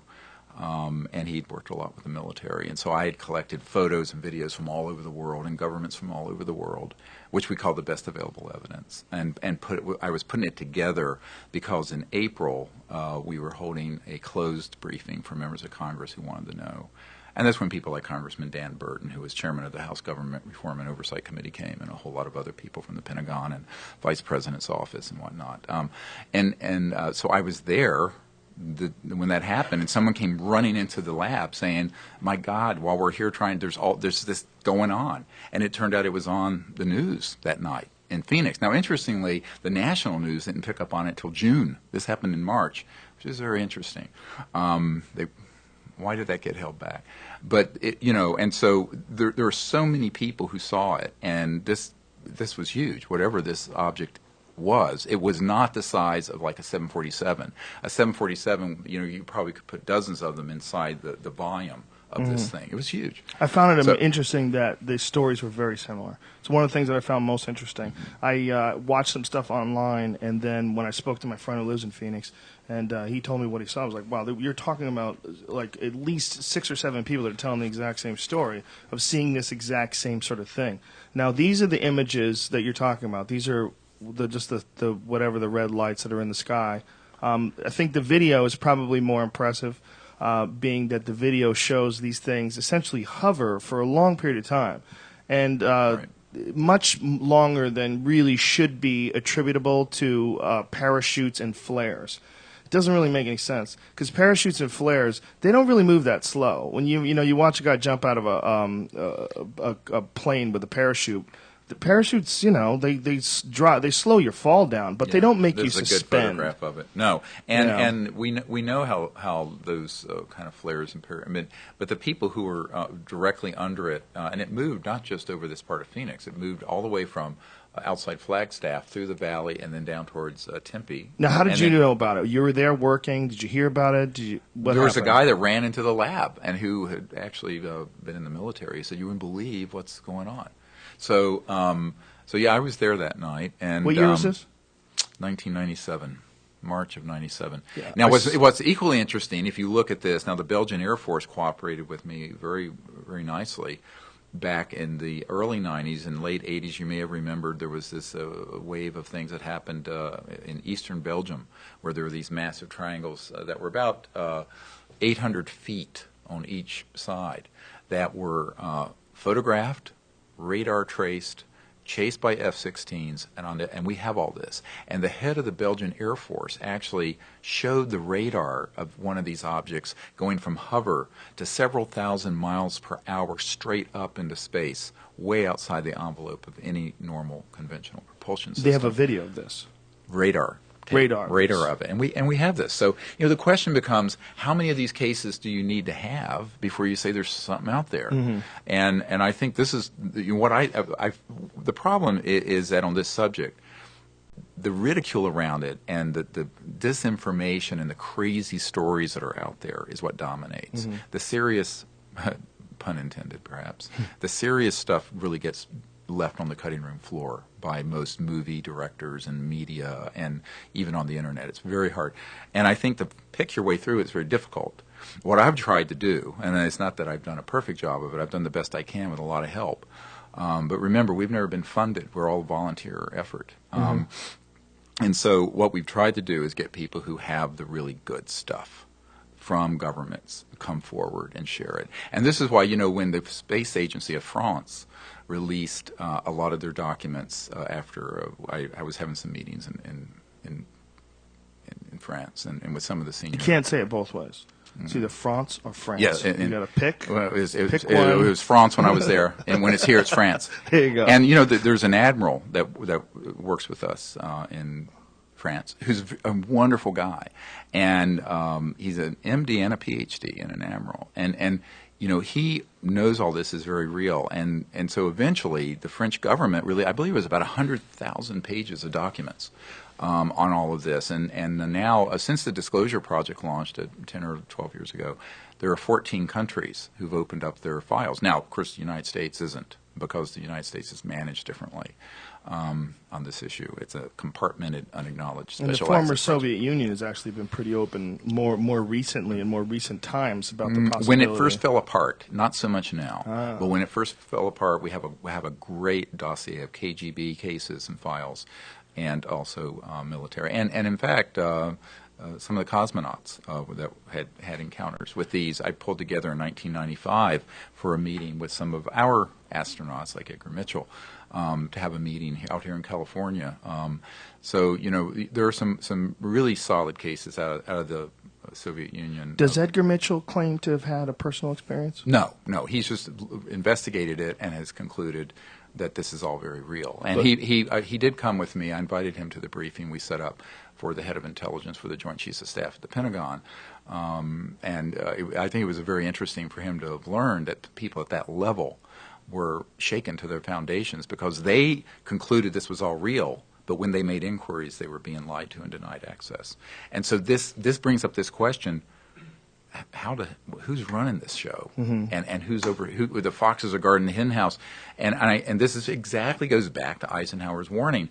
But we're 50 years into that era now, and so half a century later, as big of a screw up as it was in 1961 when Eisenhower warned us about it, it's 10 times worse than that now. And so much so that I have concluded that the way we change the dynamic on this is that the people will lead, the leaders will have to follow. We do the disclosure. We bring out these technologies. We set up teams to make contact, and we just bypass the government.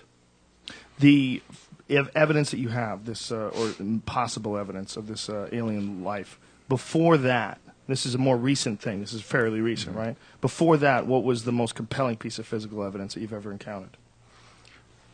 I would have to say that it's these really well-documented, complex cases that involve documents, radar cases with photographs, and multiple corroborating credible witnesses such as what about pilots. Landing sites? I mean, we do. And I actually have been given materials from where the sites have landed. They're very anomalous. A great case that's in the French files that they released in the Japan, what's it called, Japan, this the space agency like NASA, released was the Provence case of 1981, I believe, when one of these objects landed in a lavender field, of all places. Must have smelled awesome. Yeah. Well, it was a commercial lavender farm, and so cool. And it was wee hours of the morning, and this thing lands. The farmer comes out, and it's this disc-shaped craft. How large? I think it was in the 50-foot diameter range.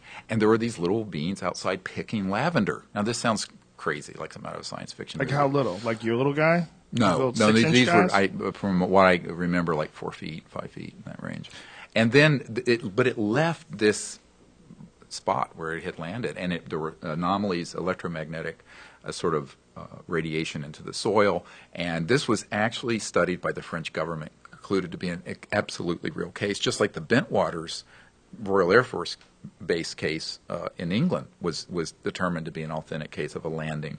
So these sort of landing cases that have also now, at the time, there weren't many people coming forward. Now we have all these military people coming forward, corroborating they were there, they saw this, and now the documents are getting released from the UK and France.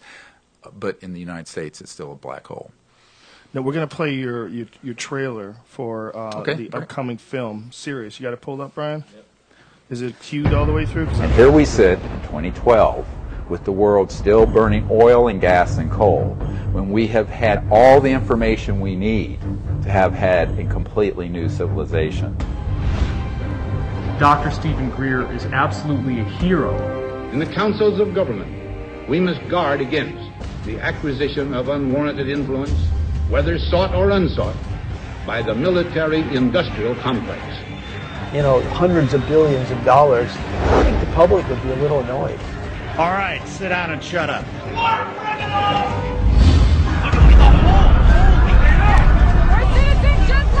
I was told to pray, not to meditate.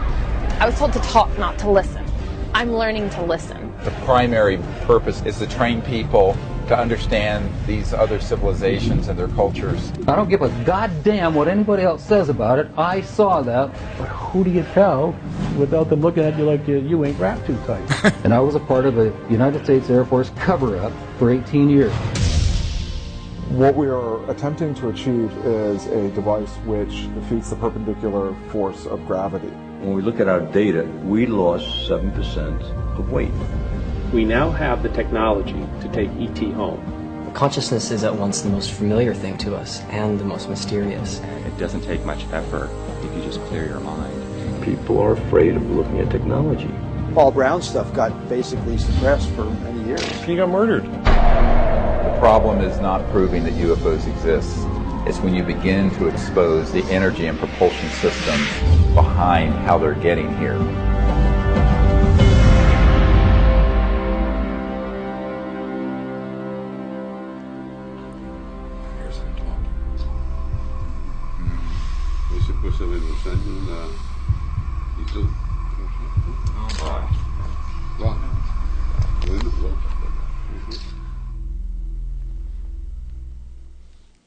That little thing freaked me out.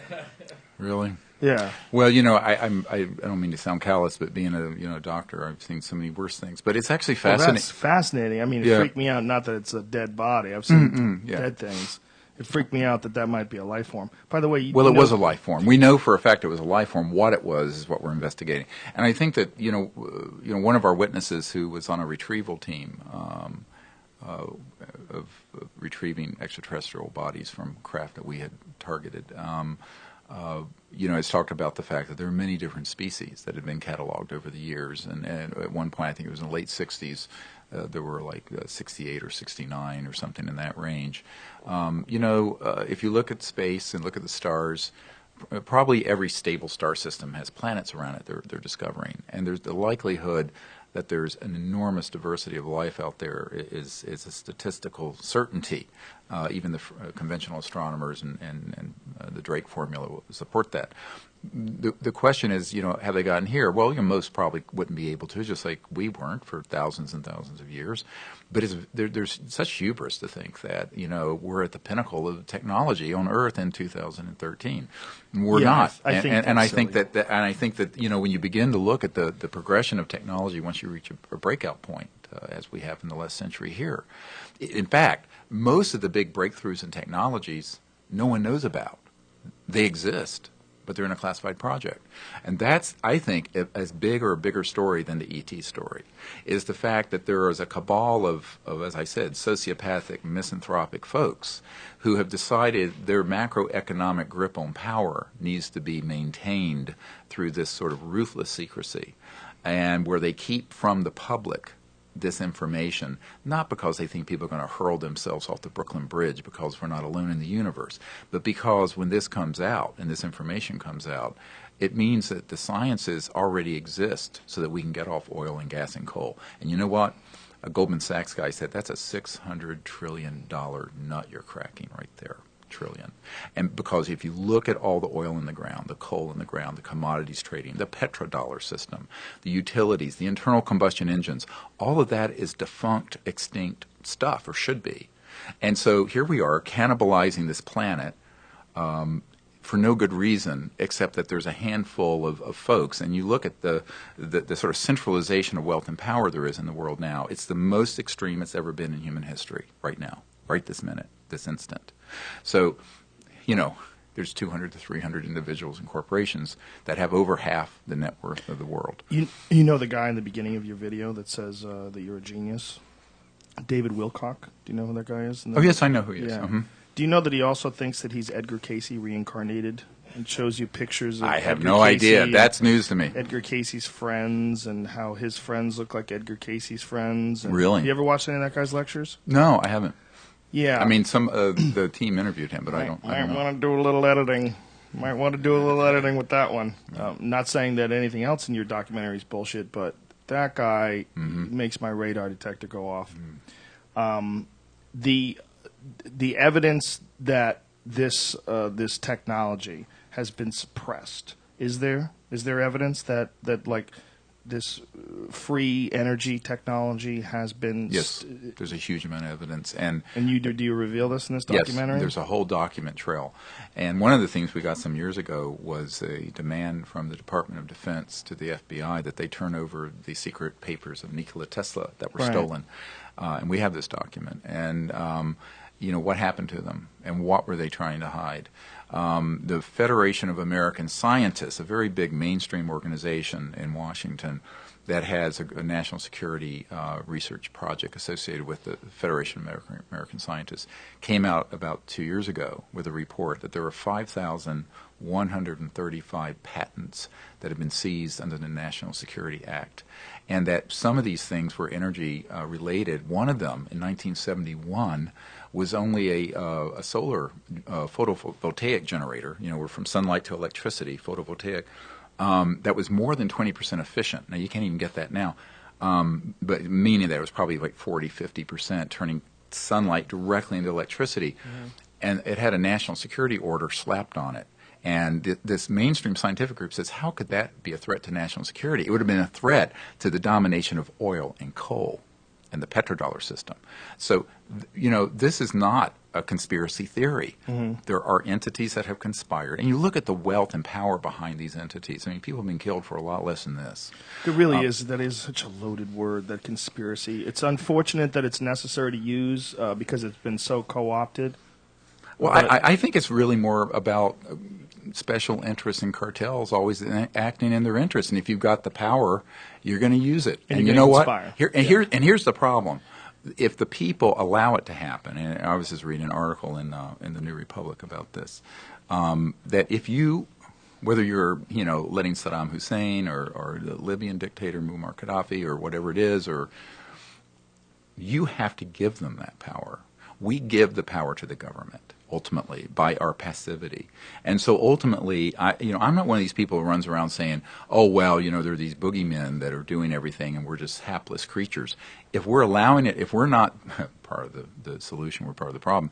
If we're allowing it by our inaction and passivity, because we want to be bread and circus people sitting around eating, Cheetos and watching Jay Leno, which is fine. But if that's all we're doing, and we're not trying to fix this problem, then obviously the passivity of the public and our politicians who don't want to risk their career or danger in that power vacuum, you're going to have these sort of people step. And I think there's a power vacuum that existed for a little while after World War II that gave an entry to these folks. And I think that it will continue for as long as we let them do it. I think it's pretty obvious when you look at the fact that this is the age of information, where information is being distributed more freely and more easily than ever before. Right. Yet this is also the age where the government is continuing to attack the Bill of Rights, continuing to slowly but surely restrict our rights and civil liberties, and make it so that if they deem you a threat to the nation in any way, shape, or form,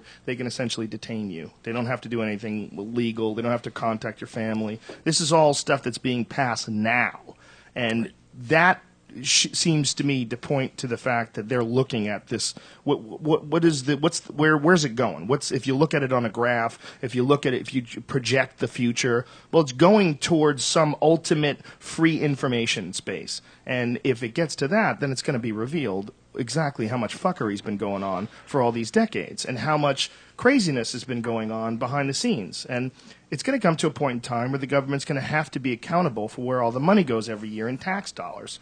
And right now they're not. You give them your tax dollars, you don't get a receipt, you don't know what the fuck happens. There's a congressional budget meetings, and the Senate, gets together, and the president puts out his plan, and the financial people get involved. But how much access do we actually have as to where your Dr. Stephen Greer's financial records or your tax dollars go? Almost nothing. Oh, we don't know. And even the folks who I know an auditor for the federal government who audits Northrop Grumman, and he said one of the problems is that once you get to a compartmented project that's eyes only and it's unacknowledged, they're not going to tell you anything. They won't even acknowledge it exists. So how is there any check and balance on that? It's essentially a dictatorship. Yeah. When it gets to that, really, you're essentially dealing with a dictatorship. It's just dressed up as a democracy, but their ability to act is completely. They have total impunity. They can do whatever the fuck they want. They don't have to listen to you. If we let them. And here's the other problem with that. Is that the macroeconomic system. We're supposed to be a free market economy. Well, how free can the market be if there have been decades of confiscation and suppression of these advanced transdimensional energy devices and these so-called over-unity free energy devices? And if that's going on, it completely lays to waste the whole concept of a free market. So yeah, it's a free market if you want to tinker around the edges and come out with an iPhone 5 instead of an iPhone 4 or whatever version of this and that. Right. But let's not forget that your computer that you think is so cool, you're charging it off a grid that's a 1800s coal-fired power grid for the most part. And so we really have to wake up to the fact that our society has been held back, retarded, really seriously by this kind of secrecy. And so this secrecy is actually becoming a threat to our continued, not just our liberty, but it's an existential threat to the planet. And moreover, it keeps forcing all these unintended consequences where we stay encamped in the Middle East. And the buzzword in Washington, because of our vital national security interests. Well, right. That's code for oil. Just forget the BS. That means oil. Because you say, well, what about Israel? Israel has 200 or 300 nuclear weapons. And I lived there for 3 years. Believe me when I tell you, they can take care of this. I mean, if there's an existential threat to Israel, they can handle it. They don't need Big Brother America there. But don't they? I mean, don't they get a tremendous amount of funding from us and weapons? Oh, they get funding, but I'm just saying and we don't. That's not the reason we're in all those vast areas of the Middle East. It's because of the oil interest, of course. Yeah. And this becomes a question of why. Well, because if you have a device that would fit on the table here, that run your house, where you don't have to be on the grid, or your car, put in the boot of your car, and you have an enormous amount of power, electric. How would that work? Those are called zero-point or quantum vacuum electromagnetic generators. And basically, through very high voltage systems, you create a vector into this baseline energy field that it really holds the universe together. And, they started talking about the Higgs field and the negative energy of the matter of the universe. But for years, it's been proven that this zero-point energy field exists through what's called the Casimir effect. And I'll get into the arcana of the physics of it. But this was published in mainstream journals. The question is, how do you tap it? And can you? And the answer is yes, and it has been. But they keep suppressing scientists and inventors who come up with it. There's a man that I know who worked at Lawrence Berkeley Labs, and he was using a coiled array around a barium titanate crystal and using very high voltages with certain hertz, certain pulses. He was able to get 10 times more energy out than was going in because the crystalline structure was tapping into this zero-point energy field that is in the fabric of space and time. So there's an enormous amount of power. It's been estimated that every cubic centimeter of space, not outer space, but space in this room, has enough energy to run the Earth for a day if you could tap it. So the question becomes, if you can do that, you're not going to need to have your car filled up at a gas station or a utility to Con Ed or whoever it is. And those sort of interests have trumped the technical ones. The technological issues, I believe, can be fixed. It's the strategic issue that's the problem. I'm going to stop you because I need to know about this experiment. Where was this taking place? Is this peer-reviewed? Is this something that has been... It was confiscated. The man that had this happen is a physicist. Mm-hmm. And some goons broke into his lab, broke it up, the experiment, and then basically took him and put him in a mental hospital for a while. Where did this happen? Lawrence Berkeley Labs in the 80s. Okay, so 70s or 80s. Do we know exactly what he did, and is it reproducible? Yeah, I think it is. So why has no one reproduced this? It doesn't make any sense. Because you have to have a whole lot of specialized equipment to do it right, and people have tried. Here's getting to the reason we're doing this film, mm-hmm. is that 100% of the proceeds from it are going to go in to build a new energy lab. So all this stuff that we've collected can be done. I think with the intelligence we've gathered in between 1 and 2 years, we will come out with at least a generation 1.0 of these energy systems, because I have thousands of pages of documents on this and many, many physicists who've worked in these programs. But you've got to have a properly equipped lab. You've got to have security. You've got to have the whole world watching. And this would not be a secret project like the Skunk Works at Lockheed. This would be, it'd be like this, it'd be streamed. So all the work going on in that lab, the whole world's watching. Okay, so... All right, because I don't think you can do this secretively. How come you know about this story? How come you know about this experiment tapping into zero-point energy, but this is not common knowledge amongst nuclear physicists? This is not something that's discussed in the mainstream news. This is not something that you can find information online on any credible source.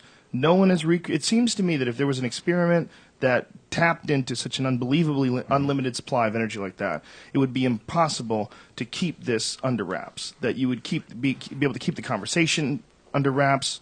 No, it's not true. And in fact, if you go to the website, SeriousDisclosure.com, mm-hmm. there's a portal there to the energy research, and there are thousands of documents and pages of stuff, things that were reported in the media, and then they got confiscated and shut down.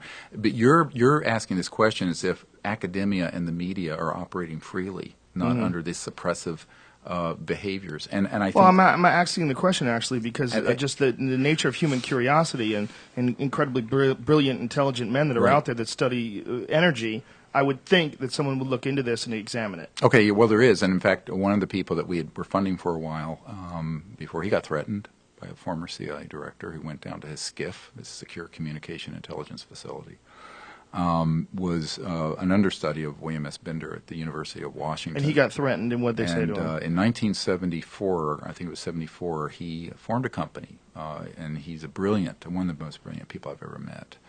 he had developed these transdimensional systems using electromagnetic energy. And some guys came in with a national security order, told him that they were confiscating his equipment, his device, his notes. They were all going into the vault. Right. And this man, who I know very well, who stayed at my home, and still works for under contract with CIA and various groups, he said that basically the intelligence community owns his soul, and that he can only do only so much to provide information and bring this out. And people who think that doesn't happen are living in a very naive world. This is 40 years ago, though. You're talking about. And it would happen. 70 what? No, that was 40 years ago when the thing he started. Then after I developed a relationship with him, he checked with his intelligence, what they call his shepherds, his handlers in the intelligence community. They said, yes, you can work with Dr. Greer, not on the propulsion stuff that flies around like a UFO, but just on the energy generation part of this. And so we provided a grant to him through my project, the Orion Project. So the government limits his ability to do research on specific topics? Well, he actually is on the payroll of the government now because he was basically told it's this or you have no career at all.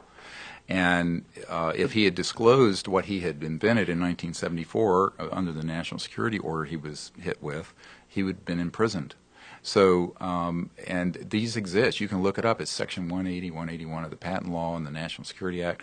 These national security orders happen all the time. So, but who's authorized? You think President Obama or the Senate Intelligence Committee knows that these goons are out there doing this stuff? No. And so here's this brilliant guy, but I mean, he's not like he's Rambo. I mean, he's an engineer and a physicist. So he develops this stuff. A bunch of guys come in who are badass folks, okay?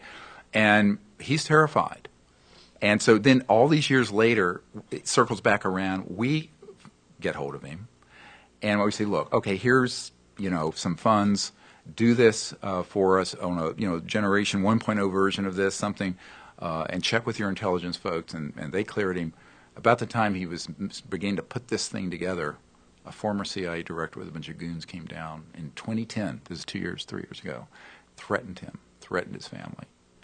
And so, what do they say to him? Like how they say you are not going to do this any further, and made it very clear. One of the guys at the Naval Research Labs I worked with for years, who had some of this information, he was told, "We will kill you, your wife, your children, and your grandchildren if you step out of line on this." So I don't think that in terms of dealing with this, that you're going to be able to do it under any kind of where someone's trying to do it quietly, secretively. It's going to have to be in plain sight. So what you're saying is that several people have tried to do this in the past. Hundreds. Every time they do it, they're threatened and stopped from doing it. Right. What specialized pieces of equipment would be necessary to produce this zero-point energy field thing? Well, first of all, your computer and lights here are running on 110 or 220, all right, voltage. The voltages involved in these transdimensional physics is in the thousands to millions of volts, but at very low current. And so you have to have special analyzers and generators for that. So, I mean, there is a science to this, and we understand it very, very well, actually. But building up that lab, I mean, we looked into the equipment, just as like $500,000 just to do that. And so what you have to do is... That seems like nothing. If you're talking about $500,000 that can produce No, that's something... just the equipment. No. There's no building, no personnel, no staff, no nothing. Just, the machine. We estimate, we have a budget for about a 2-year program, around $6 million, to put a lab together, put these really brilliant people in it, get the right equipment, and build up these experiments and do real science. But the problem is you have people off on their own doing this that stumble across this phenomenon, and they get shut down or threatened or bought out.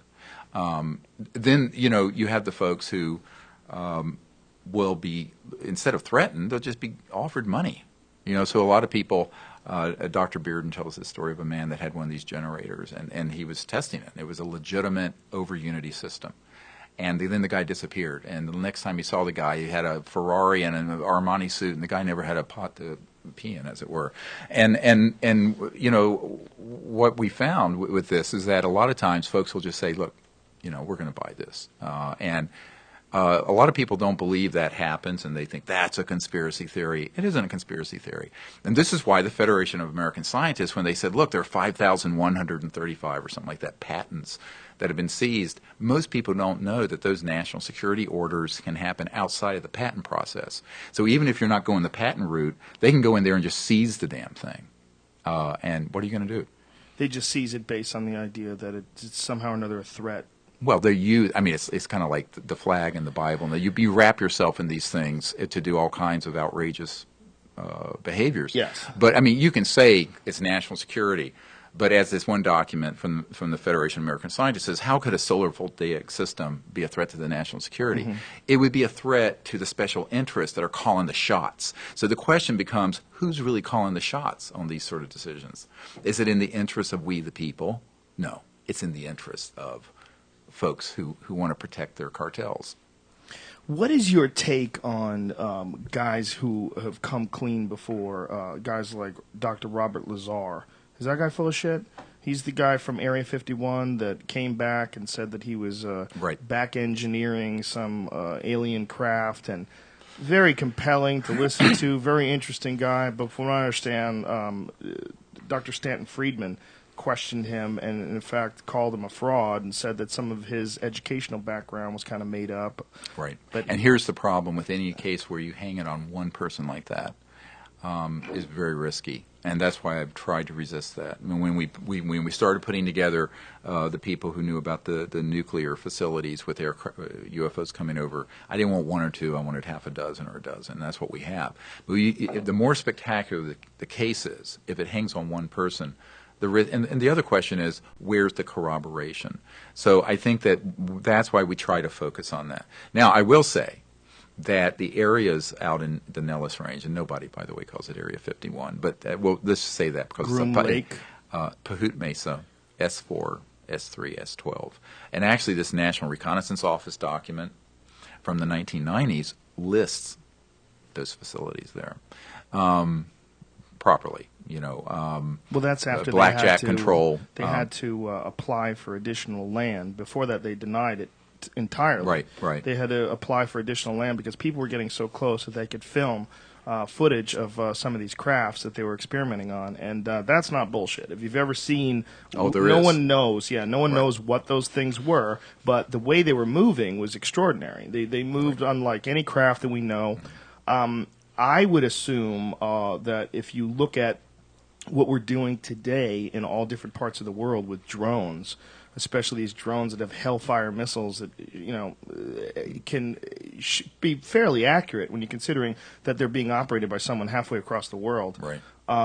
That this probably has something to do with what they were working on back then when they're making these things fly around and do all these crazy turns and twists in the sky. No, because the drones that are being reported are conventional propulsion systems, either jets or what we're talking about are things that are moving in a way that is outside the envelope of normal aerodynamic behavior. In other words, you cannot take something with a normal propeller or jet engine and accelerate it at 20,000 miles per hour and make a right-hand turn. And we have photos and images of these things doing this. So when you're doing that, that's going to, your brains are going to come out of your nose if you're a pilot, and even a conventional object is going to be blown to smithereens by the inertial forces of that kind of turn and deceleration. I think we may be talking about two different things, though. I'm not. I'm talking about the things that have been seen. But you're talking about things that have been seen in space. No, I'm talking about things that have at Area 51. At Area 51 and also all over the world that have been documented moving in this way. Those are moving, and I'm quoting actually General de Brouwer of the Belgian Air Force chief, who said this is outside the envelope of any conventional aerodynamic system. I'm not questioning that, but what I am saying is that the things that I've seen as far as videos from Area 51 with these unidentified objects, whatever they were, moving across the sky, they weren't moving that fast. They were moving conventional speeds. Oh, that's conventional. So that could be, but I'm talking about the things that I know that have been imaged out there, including a daytime object. We have a great video. What is this video that you're showing us, Brian? What was that? This is lower your mic, man. 49 quadcopters in an outdoor formation flight. That okay. Let me see that. It's a pretty badass video. This is these are conventional. You could actually buy these, right? Aren't these? I'm not sure. Are they DARPA? Is this DARPA shit? No, this is Ars Electronica. Oh yeah. Yeah. Well, actually, you can buy little miniature pull it drones down so now. we can see. Yeah. If you've never seen this, what they can do now is really extraordinary. I mean, this is all these drones moving. Or what do you call them? What are These are just like little toys almost. Yeah, they are. Yeah. But I'm sure a lot of people saw this in the sky and was like, "Oh my god, what the fuck's that?" and called it, UFOs. Yeah, look how they move. I mean, this is really amazing stuff. They move in a geometric pattern in the sky that mimics galaxies. All right, that's cool. So we know that there's some things that, I mean, these are obviously terrestrial crafts. This is something. Look at what they're doing. I mean, that's amazing. This is not UFOs. This Right, is, no, of course. This is identified flying. I mean, not objects. everything that people see that they don't know what it is a UFO. I mean, it's it's unidentified to them, and it may be flying. But I'm talking about things that are really quite amazing, like this one photograph we have of this triangle that's going like this, and then makes a right-hand turn and it's going enormous. A photograph or a video? Photo. Can we see this somewhere? It's.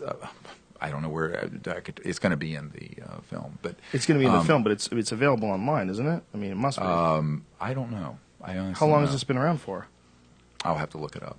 I don't have the cut of the film in here, but this is one. There are a number of these. But this is a very compelling piece of evidence, in your opinion. It's an amazing. Why wouldn't you put that online immediately and say, "Hey, you got to look at this. This is a compelling piece of evidence." I think it is online somewhere, but I mean, I just can't tell you where. We have thousands of pages on our website. You can if you go to SeriousDisclosure.com, you can click through, and there's a whole photo gallery and all kinds of stuff. Oh, okay. Go but I don't know if this see if particular cool one photos. is in that photo gallery. But for example, you look at the Vancouver Island photograph of a few years ago. I mean, I think it was in the 80s. Daytime, disc with a dome. It is not photoshopped. It was studied at NASA Ames. It's probably the clearest photograph ever taken, broad daylight. And what is that? Well, it's just like these ones from Belgium where you have these photographs of these big triangular objects, and there are photo and video of those matching up with radar cases and jet pilots chasing them. I'm talking about those kind of things. There's actually more than people can imagine that's out there. Okay, so there's enough of these things where if you look at, I believe Michio Kaku said 5% of all UFO sightings are completely unexplainable, defying the laws of physics, and may possibly be, in his opinion, something that we don't understand. It could be possibly. Yeah, that's the one I'm talking about. The other stuff, who cares? What do you think they're doing here? That's a $64 trillion question. Yeah. I think there are a number of things. Number one, I don't think it's new at all. I don't think there's a new phenomenon. There's enough material out there from ancient times that would indicate that these objects have been around since recorded history. I mentioned this earlier in the show. But secondly, I think this stage of our evolution, these civilizations are rather concerned about our potential to destroy this planet and ourselves, but also the fact we're going into space. We have not become peaceful. And in our classified projects, we have things way beyond the International Space Station. So that we could become an existential threat to other planets, potentially. So I think that there is a concern about that. And I think that, there are all these movies, Battle of Los Angeles and Independence Day and blah, blah, blah. Or Avatar, the other way. And it's such, to me, it's like, okay, yeah. It's like when I went to Wright-Patterson Air Force Base, where they had the blue room that Senator Goldwater tried to get in, and the Hangar story. 18, yeah. Well, it wasn't that, but the thing is that that's on Hangar 18, Wright-Patterson Air Force Base. Yeah, but this is a different thing at Wright-Patterson Air Force Base. Right, it was called the Blue Room. Is that where supposedly the Roswell wreckage was set? Yeah, the Air Material Command, and then when I was there, by the way, very compelling piece of evidence that there might have been something serious going on other than a weather balloon. The fact that two separate planes were used to send this wreckage because in case one of them went down. Right. It was so historically significant. I have that newspaper, the Roswell Daily Record. I have that page on my wall in my house, and I look at it all the time. It's a fascinating. I mean, it's essentially a press release by the military saying we've recovered a crashed disc before they pulled it back. Yeah. It's amazing because that's a big statement. I mean, you look at all the things that could have been wrong about, like it could have been something else, but the fact that they came out and said it's a crashed disc. That had never been done before. That really was one of the Right. first. I think some heads rolled over that press release, but because they had to pull it back. Well, And, then they did that ridiculous dog and pony show where they brought out this shitty-looking aluminum Yeah, foil. it kind of looks like a Mylar thing. It's yeah. hilarious. Yeah. That's quite hilarious. And the government, I mean, if you just look at the history of deception that the government has in dealing with the American public from the get-go, and whether it's with the Gulf of Tonkin incident or whether it's what happened with the Contras and the Sandinistas using Right. Taxpayer dollars, and black ops from selling cocaine in the ghettos of Los Angeles to fund rebel armies. If you just look, you got to know they're not telling the truth. Why would they tell the truth? If it was just a weather balloon, would they really put on this fucking dog and pony show where they'd have a general sit there, or was it Colonel, whoever it was, on his knees pointing out all the look at this, it's just wreckage. Right. Well, that's what Colonel Corso said. Yeah. That he was. There's no question that this was something very legitimate. And in fact, when Barry Goldwater, Senator Goldwater, who had McCain's seat before John McCain took it in Arizona. I was at his home some years ago, and he had left the Senate, and he told me, he said, look, he says, it was a goddamn mistake then, it's a goddamn mistake now that this was ever kept secret. But he was an Air Force Reserve general, and he told me, Senator Goldwater said, look, I asked Curtis LeMay, General LeMay, to get me into the Blue Room at Wright-Patterson because I wanted to see this stuff, because he had heard reports from other pilots about UFO encounters. And Senator Goldwater told me that Curtis LeMay said, look, Barry, I can't even get into that area anymore. And if you ever ask me about this again, I will personally see that you are court-martialed out of the Air Force Reserves. This to a sitting senator and a guy who'd run for president, of course, in 1964. I wish I knew whether that actually happened. Yeah, no, that's amazing. I love those stories. Well, I was sitting there with the senator, and I have a guy who was there with me. And, when I asked him, was Curtis LeMay serious? He said, yeah, like a heart attack. He says, I never brought it up again. And so the question becomes, when you have someone like Curtis LeMay who admits, and if you Google who he was, who admits to the fact that at a certain point even he was being kind of sidelined in terms of access of this information, and then threatens and says something like that to a sitting powerful U.S. senator. They were good friends. I mean, they were buddies. There's something going on here, and I've heard too many accounts like that from these sorts of people, and I think it's a time for people to understand that ruthless people are out there, and they do this sort of stuff. So when what happened for the last 60 years continues to go on and on and on, the people who try to move into this, who are politicians, end up hitting the same buzzsaw that Senator Goldwater did. These incredibly powerful, technologically advanced beings that come here from another planet and are concerned with the fact that we've developed the power to blow ourselves up, but yet lack the understanding, the intellect, or the spiritual capacity to recognize what the dangers and the repercussions of those actions would be. What are they? Is anybody communicating with them? Does anybody have a message from them? Is there anything that they say will be done if we keep fucking around? I mean, is there like any doctrine that they're trying to push on us? Oh, I don't know if there's any doctrine. I think they're waiting for us to reach, you mentioned this physicist, a level 1 civilization, right, or a level 2, where we begin to behave in a halfway civilized way so that we could be quite open in our contact. But I think everyone always says, well, why don't they just land on the White House lawn or something? I said, yeah, right. Who's White House? Right. Humans us, are because we rule. Yeah, right. This is America. Right, Fuck right. yeah. Yeah. So maybe the White House in Bogota, Colombia. I think the question is turns the whole issue upside down. Mm-hmm. What do we have to do as a people and a civilization to be able to go into space and have open contact with these civilizations quite in a overt way as opposed to episodic way. And I think that requires us to begin to behave peacefully. It certainly requires that we not begin to weaponize space and that we stop doing things that are incredibly self-destructive. But the idea that they're going to land here and enforce, it's like us going to Afghanistan and think we're going to impose Jeffersonian democracy on a medieval feudal society. Really?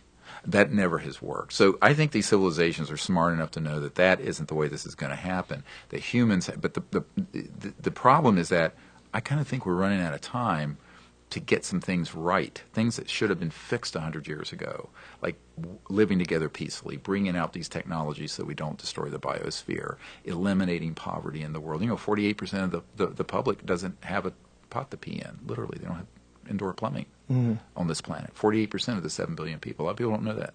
So, I think that until we begin to fix some of these larger problems, and the good news about all this is that it's fixable, and the means, the technologies to do that are already in existence.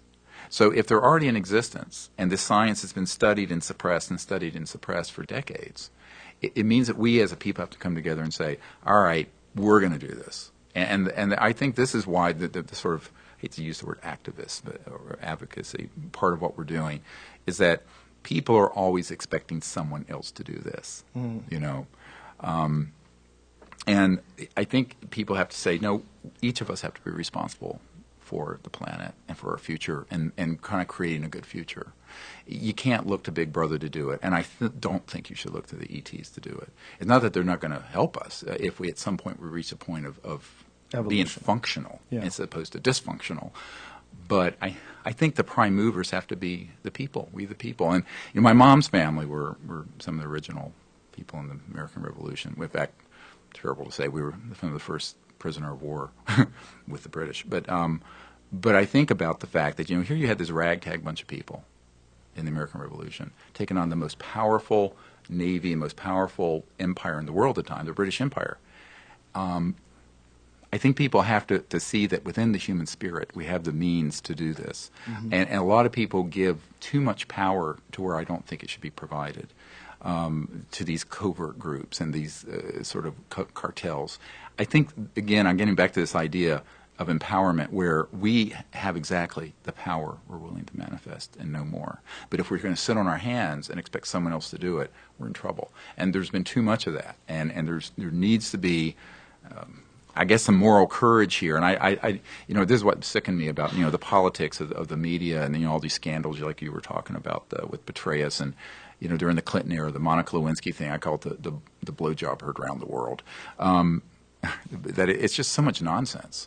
Whereas these big issues are the moral issues, as I see it.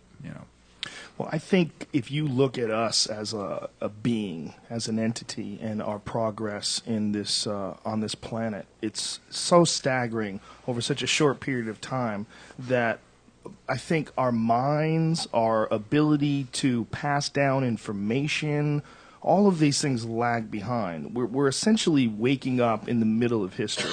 I mean, as a race of beings, humans, we're waking up in the middle of a massive amount of momentum. As you're born, you are born into a race that is moving in an incredibly powerful direction that it's very hard to stop. And it's also the same animal that just 20,000, 30,000, go back as far as you want, where we were essentially tribal monkey people. Right. I mean, that's all of those instincts that allowed us to get to 2013 are all encoded in our genome. All of those instincts, all of those reward systems are all encoded. And all of those reward systems, whether you look back to Napoleon or Genghis Khan, or you look at any war figure, any dominator throughout human history, the people in power have always tried to keep in power and suppress others. Well, but they do. But I think also, if you look at the power of technology to overwhelm everything, including the head spook of the CIA. I mean, he was essentially overwhelmed by email. That's what took him over. You know, I mean, it was the FBI looking into things, but essentially it was all done through electronic means. It was all done through. He was revealed by the very powers that the CIA uses in the first place. They're spies. And the National I mean, Security he was Agency spied even better. on. The Yeah, top right. spy was spied on. Mm-hmm. It's, you know, in my opinion, when I look at human history and I look at where you just try to extrapolate. When I try to extrapolate where we're going, it seems to me that it's all symbiotically connected to technology, and that seems unavoidable. That's why I have such a hard time with the idea of someone creating some zero-point energy thing that's not that people aren't looking into. Enough people know about what Tesla was working on. Enough people are fascinated by the ideas of wormholes, and I just would think that more people would be involved in this, and that the government, with all its shady, nefarious arms, wouldn't be able to put out all of those fires. But a lot of it's self-censoring. For example, I'll give you a really good example. There was an academic guy that I was talking to recently, and he was wanting to push into this issue. And basically, he was told, no, you're not going to do it at this university because this is violating the second law of thermodynamics and blah, blah, blah. You know, in a rational world, which is what you're talking about, I would agree with you. But we don't live in a rational world. We live in a world where there are a lot of emotions and power hierarchies and all kinds of dysfunctions. And so you have to factor that into the equation.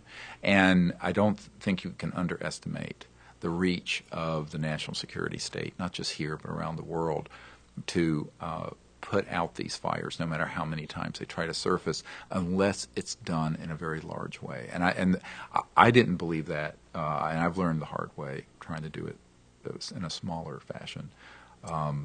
From this, like the story I told you about this scientist who works in a skiff down near the Huntsville Space Flight Center, Marshall Space Flight Center in Huntsville, and I think what we are going to have to do is organize an effort that is very much outside of government and mainstream corporations and even academia, because academia, if you have never been in it, is so political. I mean, you touch these sort of issues, and it's the end of your career. I'll give you a great story in terms of other institutions. You know, the National Science Foundation is a very big player in global warming studies and all this kind of stuff. And the deputy director of that, and Dr. Bob Carell, and I had a long meeting with another person who was one of the 5 directors of NASA back some years ago. And he was very interested in exactly what you're talking about, these sciences and studies. And I said, look, we need some people at the National Science Foundation to really take this on as an area of research, development, funding, etc. He says, it'd be the end of my career if I did this. I said, well, here, it's the future of the Earth or your career. What are you going to choose? Let's choose the Earth and our future. But the truth is, everyone puts their pants on one leg at a time. And a lot of folks are not going to jeopardize their careers and their income. A very famous astronomer who worked with Carl Sagan was at our meetings in 1997 that we did for Congress. And after he did that with us, he was told if he ever wanted to be published again, write again, or have a career in astronomy, he'd have to leave this issue alone. So he was directly threatened, and he begged me to keep going forward, but that he couldn't be part of it. And so I think that most people don't realize that this happens every day, and it's kind of a miracle that this many military and corporate and intelligence people came together this far. But I won't even begin to tell you what we've gone through trying to get this far. It's been very difficult. And so for every person you hear about and that you see in this film series or in the Disclosure Project, there are 100 that have given me the information and even documents and intelligence, but they don't want to come out and be identified. So there's a lot of fear of either reprisals, but also just the ridicule factor. Mm-hmm. I have a document from 1953 from the CIA that talked about engaging Disney Studios to make cartoonish movies about this issue so that it would be the butt of jokes. And this document talks about the psychological warfare value of the subject. So people are sort of like, in middle school where you're worried about what are people going to think about me if I say I think this is real? Are you going to lose credibility if you're a doctor or a physicist or an engineer or a politician? Wasn't that all part of Project Blue Book? Wasn't that part of what they were trying to do? No, this actually predated that when they were first coming together with how do we manage this because it's hidden in plain sight. People are going to see these objects. There's no way to really sanitize it. People think, you can really get rid of this. Well, you can if there's a certain number of people seeing this all the time who are highly credible. So, but if you create a milieu, an environment where it's ridiculous and you're considered a kook or this or that, if you're identified with it, or you'll be, Governor Moonbeam or Senator Space Cadet or something, and this is one of the real problems, is that the subject has been so ridiculed and there's so much ridiculous stuff out there on the subject that's provably nonsensical, that credible people really have to swallow hard. I have to tell you, the scientists that are at this major Ivy League university doing the work on this little body, this little humanoid type body, it's a big thing for them to be working on this. And it's even a bigger thing that they're going to go on the record about their findings. And when are they going to do this? In the next, you'll see on April 22nd, come to the premiere. I'll come to the premiere, but on April 22nd, what if no one has made some sort of a public statement? No Ivy League scientists? No, it they're will going be. to. So you're promising between now and April 22nd there'll be some sort of a reveal. We'll have some press releases. Major institution, scientists of credible history will step forward and say, hey, this is something extraordinary. Well, we don't know what they're going to say. They're still doing the run on the genome. Well, it's extraordinary if it's real. If it's okay. Let me put that to rest right now. You touched it. Yeah, I've touched it. We have the CAT scans. We have the reports from these top scientists. The only thing left that we're doing is running the genome, which is the whole genome. So the scientists have said that it's absolutely of biological origin. That it's not like my werewolf. No, it's not a rubber. No, this creature. we know. This we absolutely know, and put that to rest. Has this damaged your credibility in life? I mean, have you suffered because of this in any way, shape, or form? Sure. Of course. In what way? Every way. Yeah? Yeah. It's been the hardest thing. I tell people the worst days in the ER where I held a 3-year-old that died in my arms. This has been harder. So, It's harder than the death of a little baby, really? Yeah. The stuff we've had to deal with. Like in what way? Horrible stuff. I don't really want to go into it. I mean, we probably don't have time, but every nasty thing that can be done has been done or attempted to be done to many of us, and particularly to us, my family, and not my family so much as targeting me with nastiness of just unbelievable ridicule. Nastiness. And no, this it's no beyond that. Threats. And yeah. People threaten you to what? Stop talking about UFOs? Problems that we've had with a lot of security problems. I mean, there's an FBI file open on this because of the death threats and this stuff we've had. Really? And yes. so you think these death threats are from these people that you're exposing that are in the cabal of this international... Well, who knows where they're coming from? You could just say it was some nut job, like the people who shot up the Sikh temple, or our director's family, as you know, his father was murdered horribly at this thing. And but I'm just saying that it's a lot easier being an emergency doctor than dealing with this issue when you know it's real and you're dealing with this level of intelligence in the CIA. Has this affected your career? Yeah, I've left medicine, not because I had to. No, I mean, but because I had to choose. How do I put this? You only have 24 hours in a day, and at a certain point, I had to decide I'm either going to continue as a physician, or I'm going to go full steam on this. Now, of course, it was a big sacrifice for my family. I was giving up hundreds of thousands of dollars a year as a doctor to do this for nothing. All right, so it's been difficult. So that's what I'm saying. It's been difficult in every way. But that's not important. I'm not important. But it in isn't. this. No, but stop. It is important, and it's a tremendous sacrifice, especially because it's something that you really truly believe in. How do you support yourself now? Well, I have enough resourcefulness. Before I left medicine, I bought my home, and I'd saved enough and invested enough that I'm okay.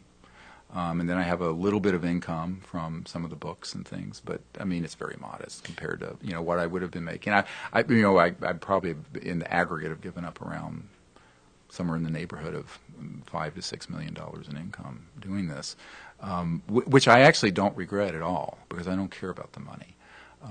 I care I hate about when people say that. I hate when people say that. No, I really don't. I mean, this is why Now, you'll probably strain credulity here, but a former head of Army intelligence approached me in 1992 and offered me, the kind of control over a $2 billion fund if I would shut up and close down the disclosure project in CSETI. Control over a $2 billion fund? B, with a B. To do what?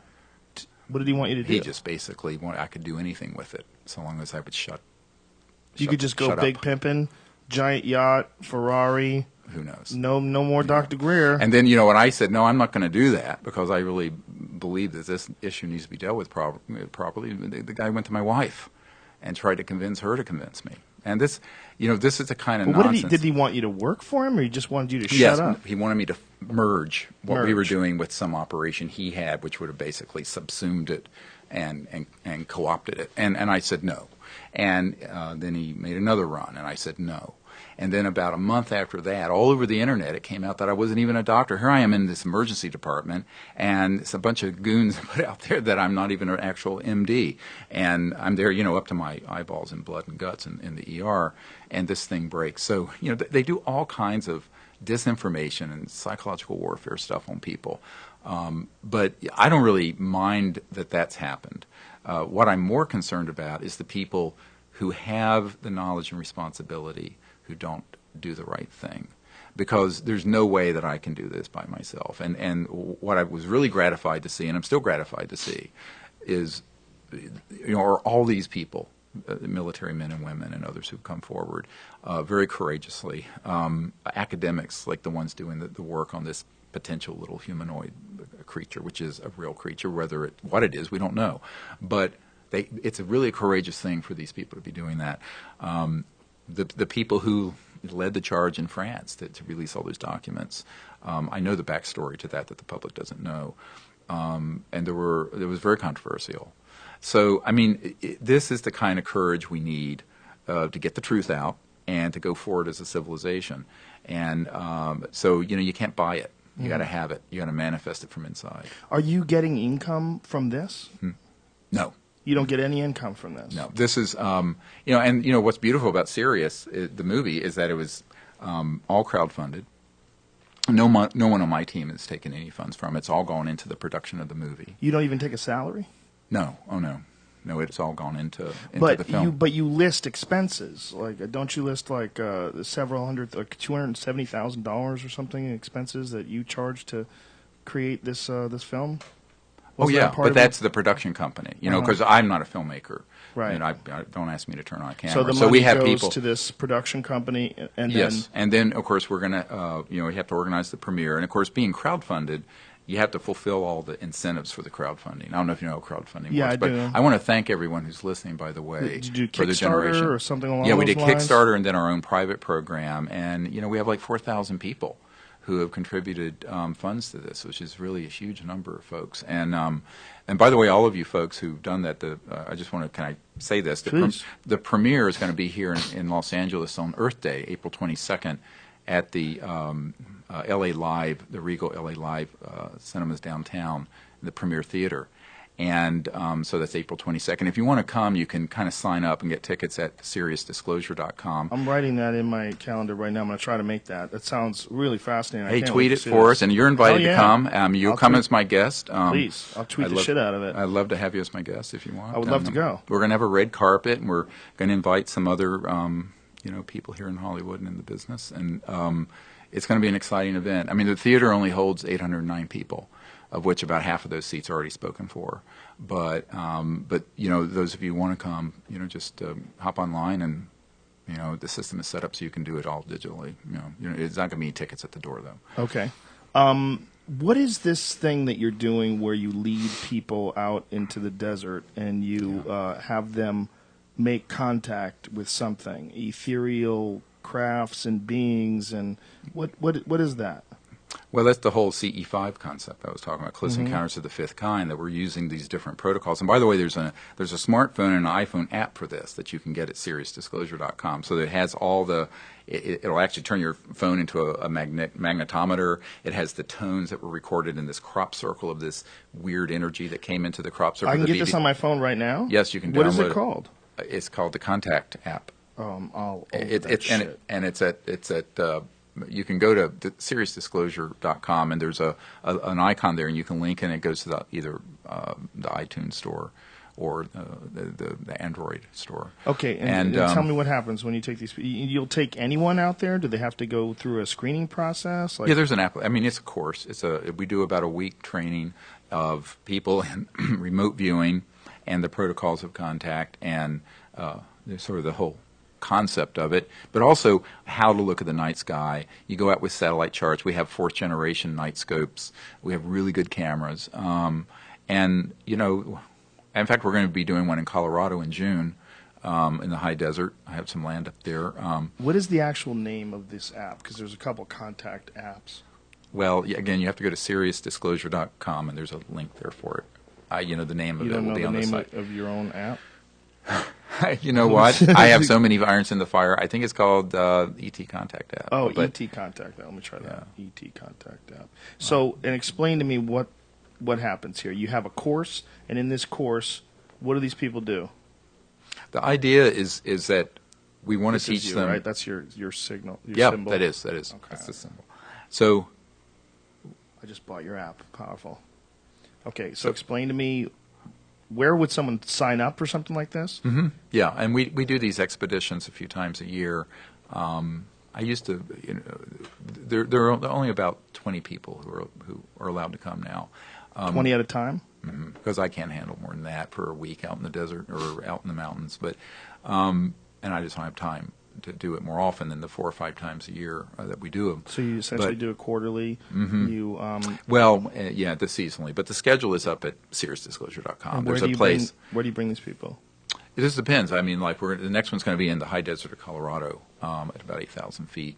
There's a remote area near the Great Sand Dunes that's had a lot of reports of UFOs and contact. In fact, the film director and his crew were out there last June, a few months ago, in 2012, when we had this disc fly over, and then a jet came in to intercept it, and and that's going to be in the film. It's really cool. You have a video of that or a photo of that? Both. Mm-hmm. Really? Mm-hmm. So you have a video of this disc in the sky and then a jet approaching the disc and a disc. Probably coming out of Colorado Springs, because it was coming out of that direction. But yeah, it's really pretty cool. And of course, I think when the director saw this, he went, oh, wow. And who put this video together? Who made it? Who filmed it? The film crew, for Sirius. So you, wow.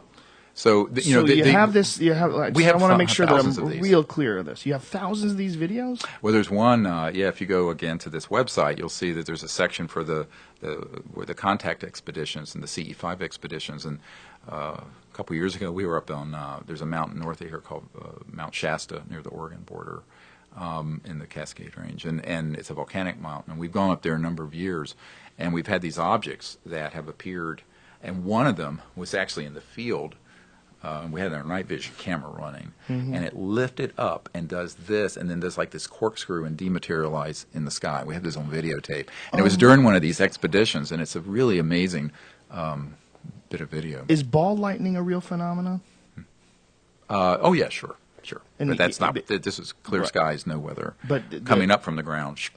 But don't they? But doesn't ball lightning have something to do with? There's certain types of visual phenomena that have to do with tectonic plates and pressure and stress. Piezoelectric. Yeah. What is that? No. Well, that's very different. Also, that'll be just sort of a discharge, like an electrical discharge. So you just see it, and that's from the rocks. And usually, it's when there's quartz. The pressure of it and electromagnetic energy will build up and it'll burst out. But this is an object, and you can see it quite clearly, and it's right at the edge of the speed of light because it's kind of coming in and out of this dimension. It's a really great video. And there were like 30, 40 people who saw this happen. So we do this. I've been doing this for 22 years. And what are you showing up there, Brian? What is that? It was one of these objects that came over. I think that was at Mount Shasta. I'm not sure. It's my laser, and it's this object that came right over. And we also train people to always go out with satellite charts. So you know when the satellites. This is your footage? Mm-hmm. Of this thing flying in the sky? Yep. Whoa. And that's your laser? That's I have a big, it's one of these. I got one of those. Yeah, it'll go 100, 200 miles into space. Now, when you were filming this, are you trying to contact them? Like, what are you trying to do? We had. So we do the protocols where you do the remote viewing, set up the vector to show them where you are. We play these electronic tones in the space, and then have electronic field detectors out there. So we'll have magnetic field detectors, various laser detectors, other electromagnetic spectrum, and those will begin to go off. and then we'll have an object fly over, like this object here that was right near us. It comes right outside. So what people have to understand is that if you have an object that is coming in and out of dimensions, it's not going to necessarily look like a 747 or even a flying saucer. It's going to be in various energy forms. And this is the weird sort of effect. Most people don't understand that 99% of the time an interstellar civilization doesn't have to be in linear space-time if they have that kind of physics. So what happens when you go beyond the speed of light? All right, you're going to not have anything visible, but if you begin to have an energy discharge into an area of space, and it's very close to this dimension, it'll start to give off an energy field, our corona. And so one of the witnesses we have was at a nuclear hot base out in Oklahoma back years ago. I think it was in the 70s. And there was this object that was in the shape of a UFO, but it wasn't solid. And it flew over what they call the hot, where the jets were hot loaded with nuclear weapons. And the alarms went off. But he says this thing was not solid like this is, like your rock salt. It was, you could have walked right through it, but it was in the shape of a craft. But it was shifted so that the matter was all energy. And of course, matter is energy. So the physics behind this gets into some really arcane stuff, probably beyond the scope of the show. But this is part of what we're teaching people when we take them out, is how do these objects appear? What might you see? And I was talking to an actor here in town who had one of these happen near his home. And it was very palpable, very real. But it wasn't. Can you tell us who the actor was? We could tell you that they're full of shit. There are a lot of people who've had these sort of experiences. They don't want to talk about it, right? Because they're afraid of being ridiculed, right? But when it was described to me, I said, "Oh yeah, that's classic." They really? I said, "Yeah," because if it's not a Lockheed Martin, anti-gravity, and it really is ET, the weirder it is, the more likely it is to be ET. And this gets into the whole question, what are you looking for? So we train people to know kind of what to look for versus, if experimental aircraft, normal aircraft, space objects and junk, satellites, and then the stuff that's the weird end of it. So the weird end of it. Yeah, the really cool stuff. The really cool stuff. You take these people, you bring them out to the high desert, you tune them into whatever frequency through whatever methods of meditation or what have you, and these ships, are they just waiting for someone to email them, to send them a signal?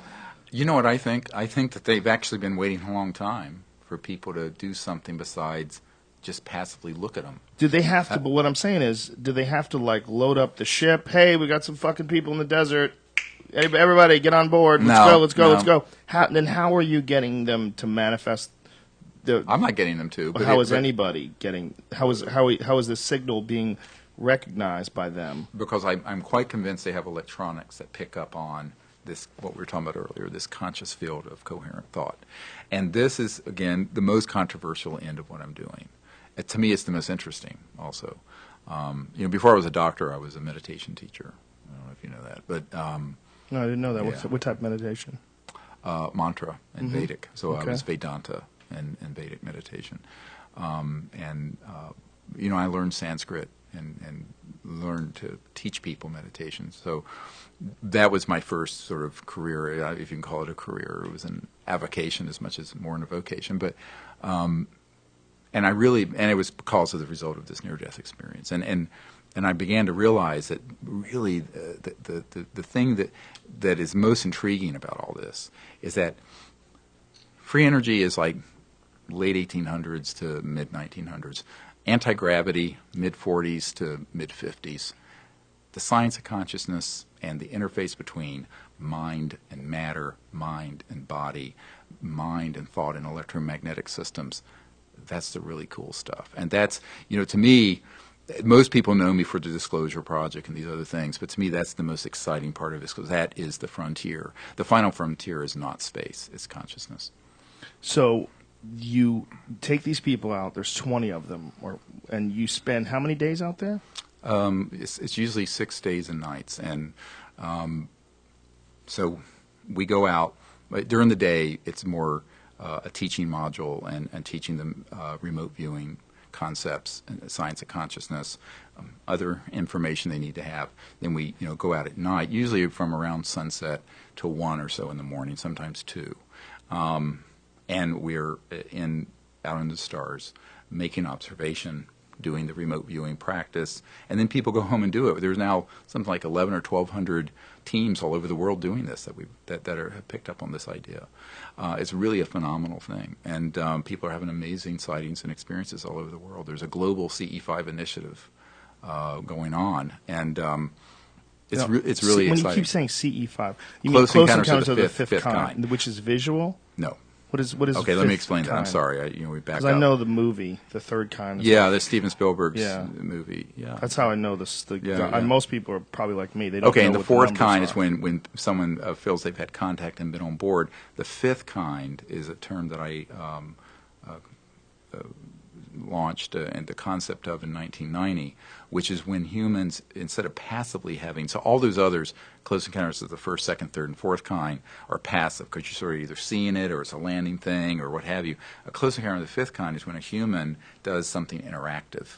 So it's like, it's like the internet versus something passive, or where you're actually making contact and inviting these civilizations to appear and make contact for a diplomatic purpose, or where they interact.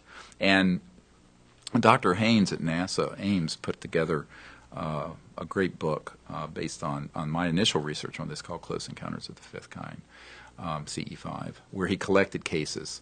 We both collected cases, but he published this book some years ago about all these people who had done this. And some of them were quite incidental. For example, a craft is there and the person sees it, and instead of just gaping, they actually signal to it with, say, a light, and it signals back and comes over.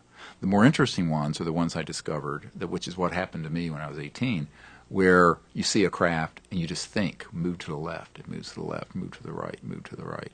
And they're showing you that there's a link up between intent and thought and their electronics. And that's the really cool stuff. You ever read any Carl Jung? Mm-hmm, yes. What do you think on Carl? I mean, he wrote a whole book on the physical manifestation of UFOs through the conscious thought. Yeah, well, I mean, the world is as you are, and it depends on the level of consciousness of the person reading what he wrote. I think that a lot of people say, well, that means that everything is being manifested by your mind. Mm-hmm. Well, but in a sense, all of reality is one conscious thought, if you want to get back into the whole all this is that concept of the Vedic. But I think these are things when you have 30 or 40 people see it, and it's interactive, that's a Close Encounter of the Fifth Kind. So it's not your imagination doing that, particularly when you didn't get video. And I don't even think he was necessarily saying it's your imagination. No, but he was, a lot of people don't understand what he was saying. Mm-hmm. And I think that he was really talking about some deeper aspect of what is mind. Right, what is mind? What is mind? And what effect does consciousness have on physical matter? Right, and it's huge. Yeah. It's huge. And in a sense, he could have almost been validating it without totally understanding the possibilities of contacting something and making something appear. I agree. That you seem to be convinced of, and in fact teach people to do it. I think that if you've got something like that, how is this not like on 2020 or whatever those stupid news shows are? How are you not going out there? Well, would you be willing to do that with a film crew? Oh, we did with CBS. With Dan Rather had a show back years ago. What was it called? We went down to Mexico, to Popo, and we did this. And a craft came up by the volcano, flew, and they were filming this with professional stuff, and they ended up completely debunking it. And even though the camera guy and the reporter who was there with me said, anyone who sees this will know this is real, and CBS sanitized it. And when I then said, look, you agreed in writing that any footage you get you would share with us if we did this expedition, because we did it on our own expense, the person in charge there said, we're CBS, and we're part of a corporation that has billions, and we'll fight you forever. You'll never get this footage. Why would you need CBS, though? It seems like you'd be able to film something like that yourself in really high quality. You don't need their footage. Well, we do. I mean, we have a certain amount. Right. I don't operate cameras, but we've had volunteers. But we've never had professional crews with us. And I mean, at some point, it'd be nice if we could do this in a more professional way. I have a crew. Yeah. I have a new show. It's coming out on the Sci-Fi Network. Oh, really? What's it called? It's called Question Everything. And good. One of the things we're going to do. Yeah, and one of the things we're going to do is we're going to explore things like UFOs, Bigfoot. I'm going to go to the Pacific Northwest and look for Bigfoot. But I want to. I would love to go with you. Let's go to the Atacama Desert and see if we can find Tell more me of where these to go. beings. Let's go. Yeah. I would be more than happy to go and bring a professional crew and see if something like this can happen. What kind of success rate do you have in doing this? Well, we've never actually gone out where there hasn't been some kind of a sighting or event happen that have been seen by everyone. Really? Never. So it's 100%. Not every night and not all the time, Right, but yes, but something over a 5 yeah. or 6 day period. And are these people camping out there? No. We don't stay. Well, I mean, I guess if someone wanted to, we usually stay in condos or houses or something in the area. We usually go to fairly, remote areas that are quiet. It's very hard to find locations where we're not going to be intruded upon. And usually when we do this, we do have people who intrude. And so we try to keep it, so that the group can be coherent. Because the whole concept of this is coherent thought and coherent mind. And that's, very difficult to do when you're being disrupted by a lot of folks. Now, what if you pick 20 people to go, and how do you know that someone's not a loon? You take some crackpot out Oh, there. well, in there the have desert. been, usually the people, we have an application process, and I I'd say 99% of the time, they're just wonderful people. Right. And, they're very sincerely interested in learning about this. And I think the science of consciousness component of the whole, what J. Allen Hynek called the high strangeness part of UFO encounters, becomes very compelling for people who've had contact and understand that when you go beyond the speed of light between star systems, you're dealing with something that's way beyond your cell phone and a Ford Explorer, and people who get that, who get out of the linear box and begin to look at that, and then begin to experiment with. A lot of the people who come on these are people who have gotten the app or learned about it, and they try this at home, and they have an amazing sighting and encounter with a small group of people or a family, and then they want to come and try and do it more. So it's an to me, that's the next phase of all this is, disclosure, bring out the energy and technologies, but then it's about the public understanding that, well, why doesn't everyone just go out under the stars instead of sitting and looking at television and try some experiments, experiment with thought and mind and light and tone and Besides all kinds of floating interesting things in space, Mm-hmm. haven't you encountered things that are in closer proximity to the ground?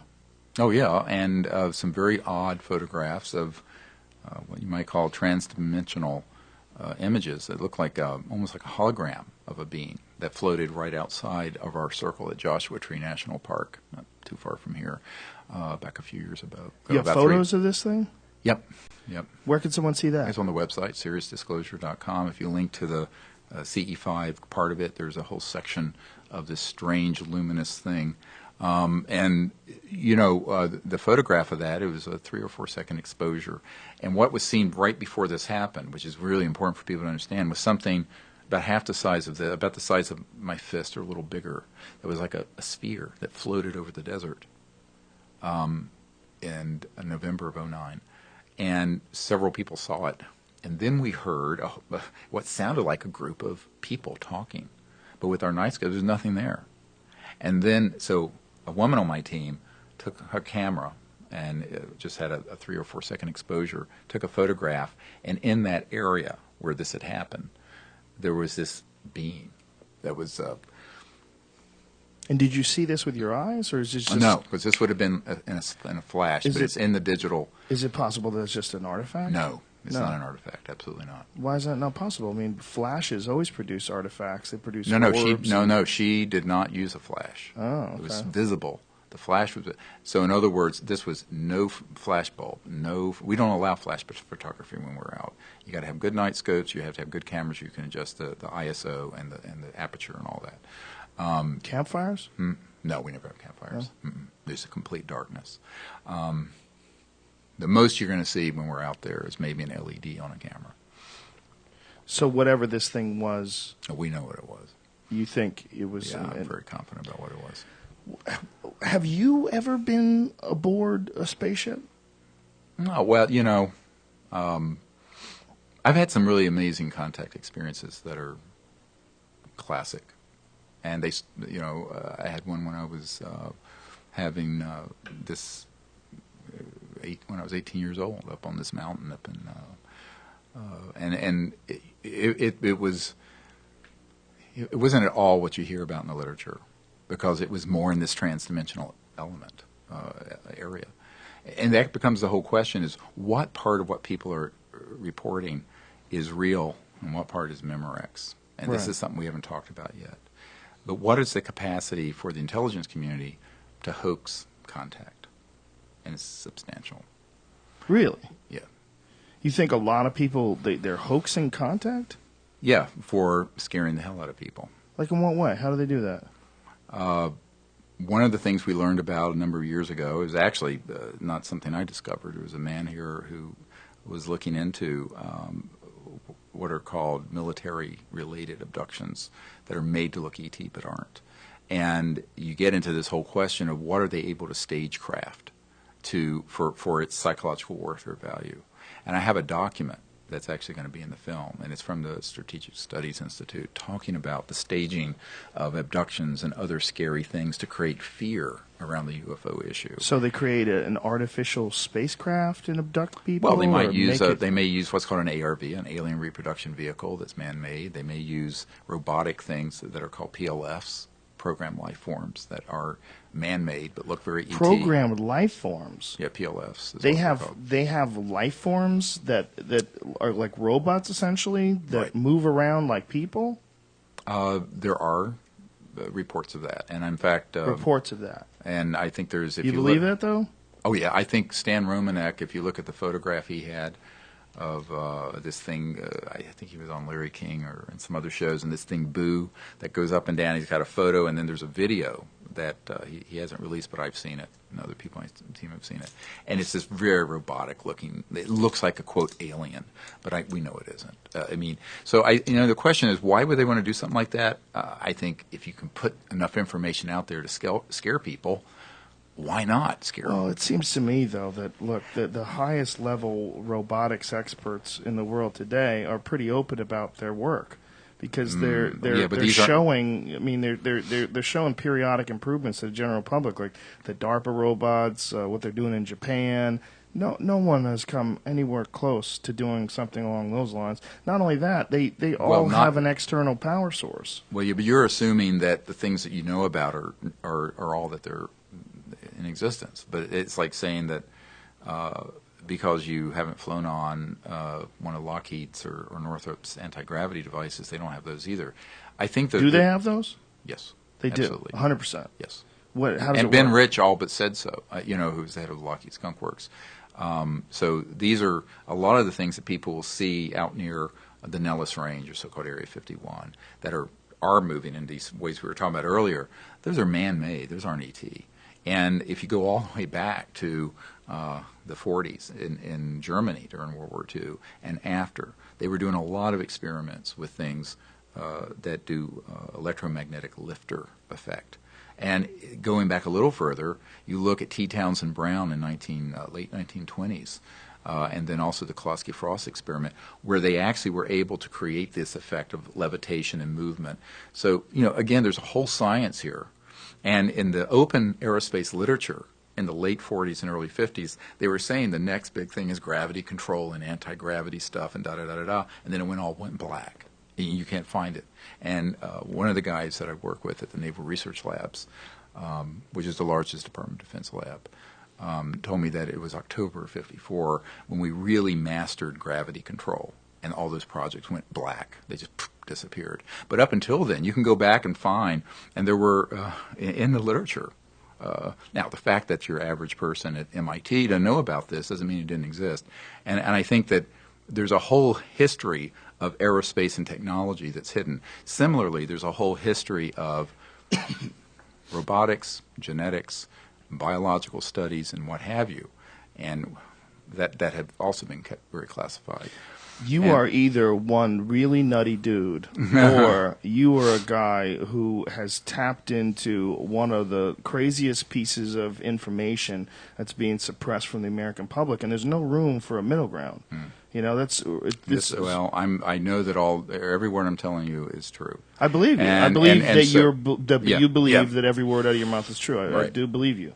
But this whole thing is so strains credibility. All of it does. All of it does. Yeah. And you know what? I was told years ago that if you really told the whole truth about this, that it'll hide itself because no one can believe it. Mm-hmm. So, you know, it is kind of through the looking glass and down the rabbit hole on this subject, and it's a real problem because how far do you go in terms of telling what you know and have discovered? Well, it seems to me that you tapped into like a way to show people. Yeah, well, I mean, but who's looking? I mean, it's like this FAA guy, John Callahan, who said, "I've got the radar tapes, I got the pilot reports," but who's looking and who's asking? Right. Well, not 2020. You know, I mean, you asked about 2020. The guy who's executive producer of that came out to my house. I gave him 35 hours of digital stuff of all these top secret guys, all the documents, all this stuff. He said, "This is the biggest story. It's either all a hoax or it's the biggest story in history." I said, "Yeah, well, I think it's the latter." And he says, "I want to do this story." I said, "I don't think they'll let you." And so we went back to corporate ABC, and a couple weeks later, he said, "Dr. Greer, they won't let me do this story." I said, "Who are they, Ira?" And he said, "Well, you know who they are." And I've had producers. They're like, "This crazy motherfucker. We're not spending no. money." This was the executive producer in charge of the show, of both Primetime Live in 2020, and he's now with 60 Minutes. But I think that I would love to talk to him. What's his name? Yeah, Ira Rosen. I'd love to talk to him on the Question Everything show. That'd be fascinating. Well, you know, I think that this is the other big myth is that when you start dealing with the big media, that it's a free media. It's free to a point. I mean, it's no problem if you want to drill down on someone's sex scandal. But if you really want to deal with this issue, there's going to be a phone call. And you know, one of the documents that's up on our website, I wrote an article called Media Play, and in it is a document I got from the 1990s from the CIA that talks about how the CIA had embedded in all the major media people to change, alter, or stop stories. And this is an official document. So, you know, if the public listening out there think we really have a free market and a free media, you know, wake up. This is simply not the case. So, I think that one of the challenges we've had is that it's kind of an article of faith that if all this were true, wouldn't the media just really want to cover this? And I say, yeah, there are some really good people in the media who wanted to, but they're not allowed to. And so then there's the way, who controls the big media?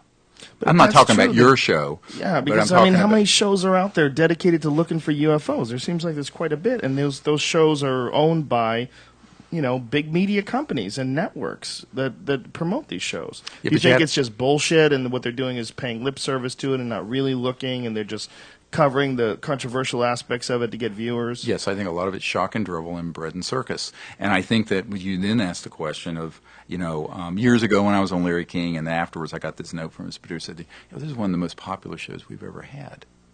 And so if it was just about ratings and just about whether there was anything legitimate there to cover, this would be in the news all the time. So there's something weird going on here, because they'll cover all kinds of sensationalistic nonsense. But, you know, you have dozens of top secret witnesses, you have legitimate government documents, you have photographs, video, or you have teams like ours going out having these sort of experiences. That isn't covered. You have to ask the question why.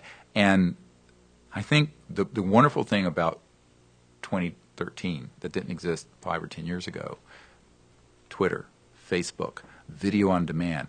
You know, you don't have to go to a big distributor. And actually, by the way, we're planning to distribute this film at the night of the premiere. Maybe we'll live stream it if we can figure out how to do it. Maybe you can help us.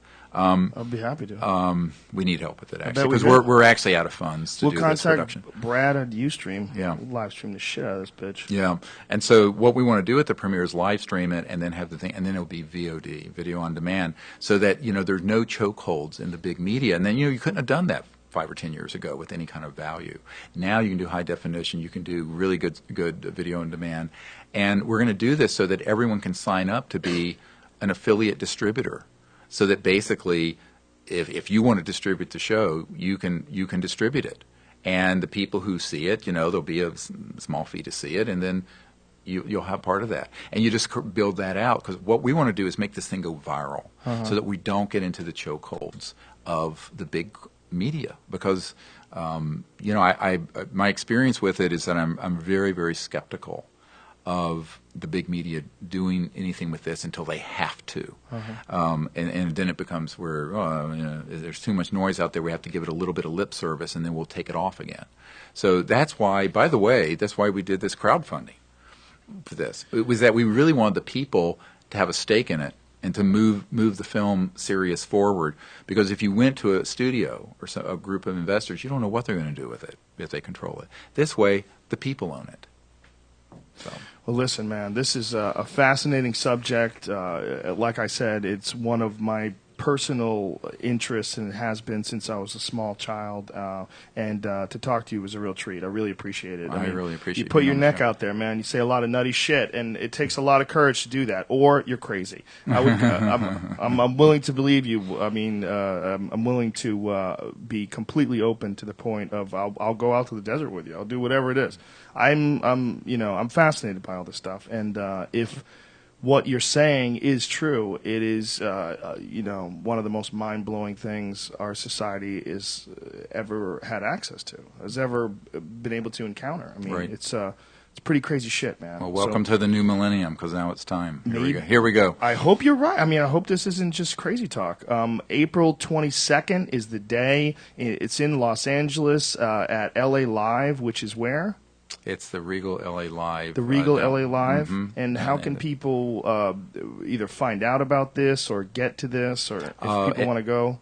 SiriusDisclosure.com, and you can go there and you can get the tickets and everything and sign up right there. Everything can be done online. And is the film done? It's going into final completion in the next 3 weeks or so, yeah. Okay, so April 22nd is when it's all going down, and that is... Hopefully you will already have the information from this Ivy League institute about this alien being by then, correct? Or this humanoid being that we don't know what it is. Yeah, whatever it is. And we will. We already have a lot of it, but we're waiting for the final genetic sequencing. Okay, and if people want to follow you on Twitter, it's Dr. Stephen Greer, Steven, Steven, not one of those weirdos that says Steven, but it's with a PH. Who does that? Some weirdos. No, PH here. Yeah, a lot of weirdos. Stephen PH. That's Stefan, right? Stefan. Okay. Dr. Stephen Greer, Steven Greer. And one more time, the website is... SiriusDisclosure.com, SIRIUS Disclosure.com. This has been a fascinating conversation. Thank you very much. It's been really interesting, and I'm really looking forward to seeing where this goes. We'll see you at the premiere. Absolutely. Thank you. Will you do this again? Will you come by? Yeah, I'd love to. It'd be great. Around the time of the premiere? Yeah, we'll have to with all the new findings. Yes, please. All right, we're going to have some fun. Listen, folks, thanks for tuning in.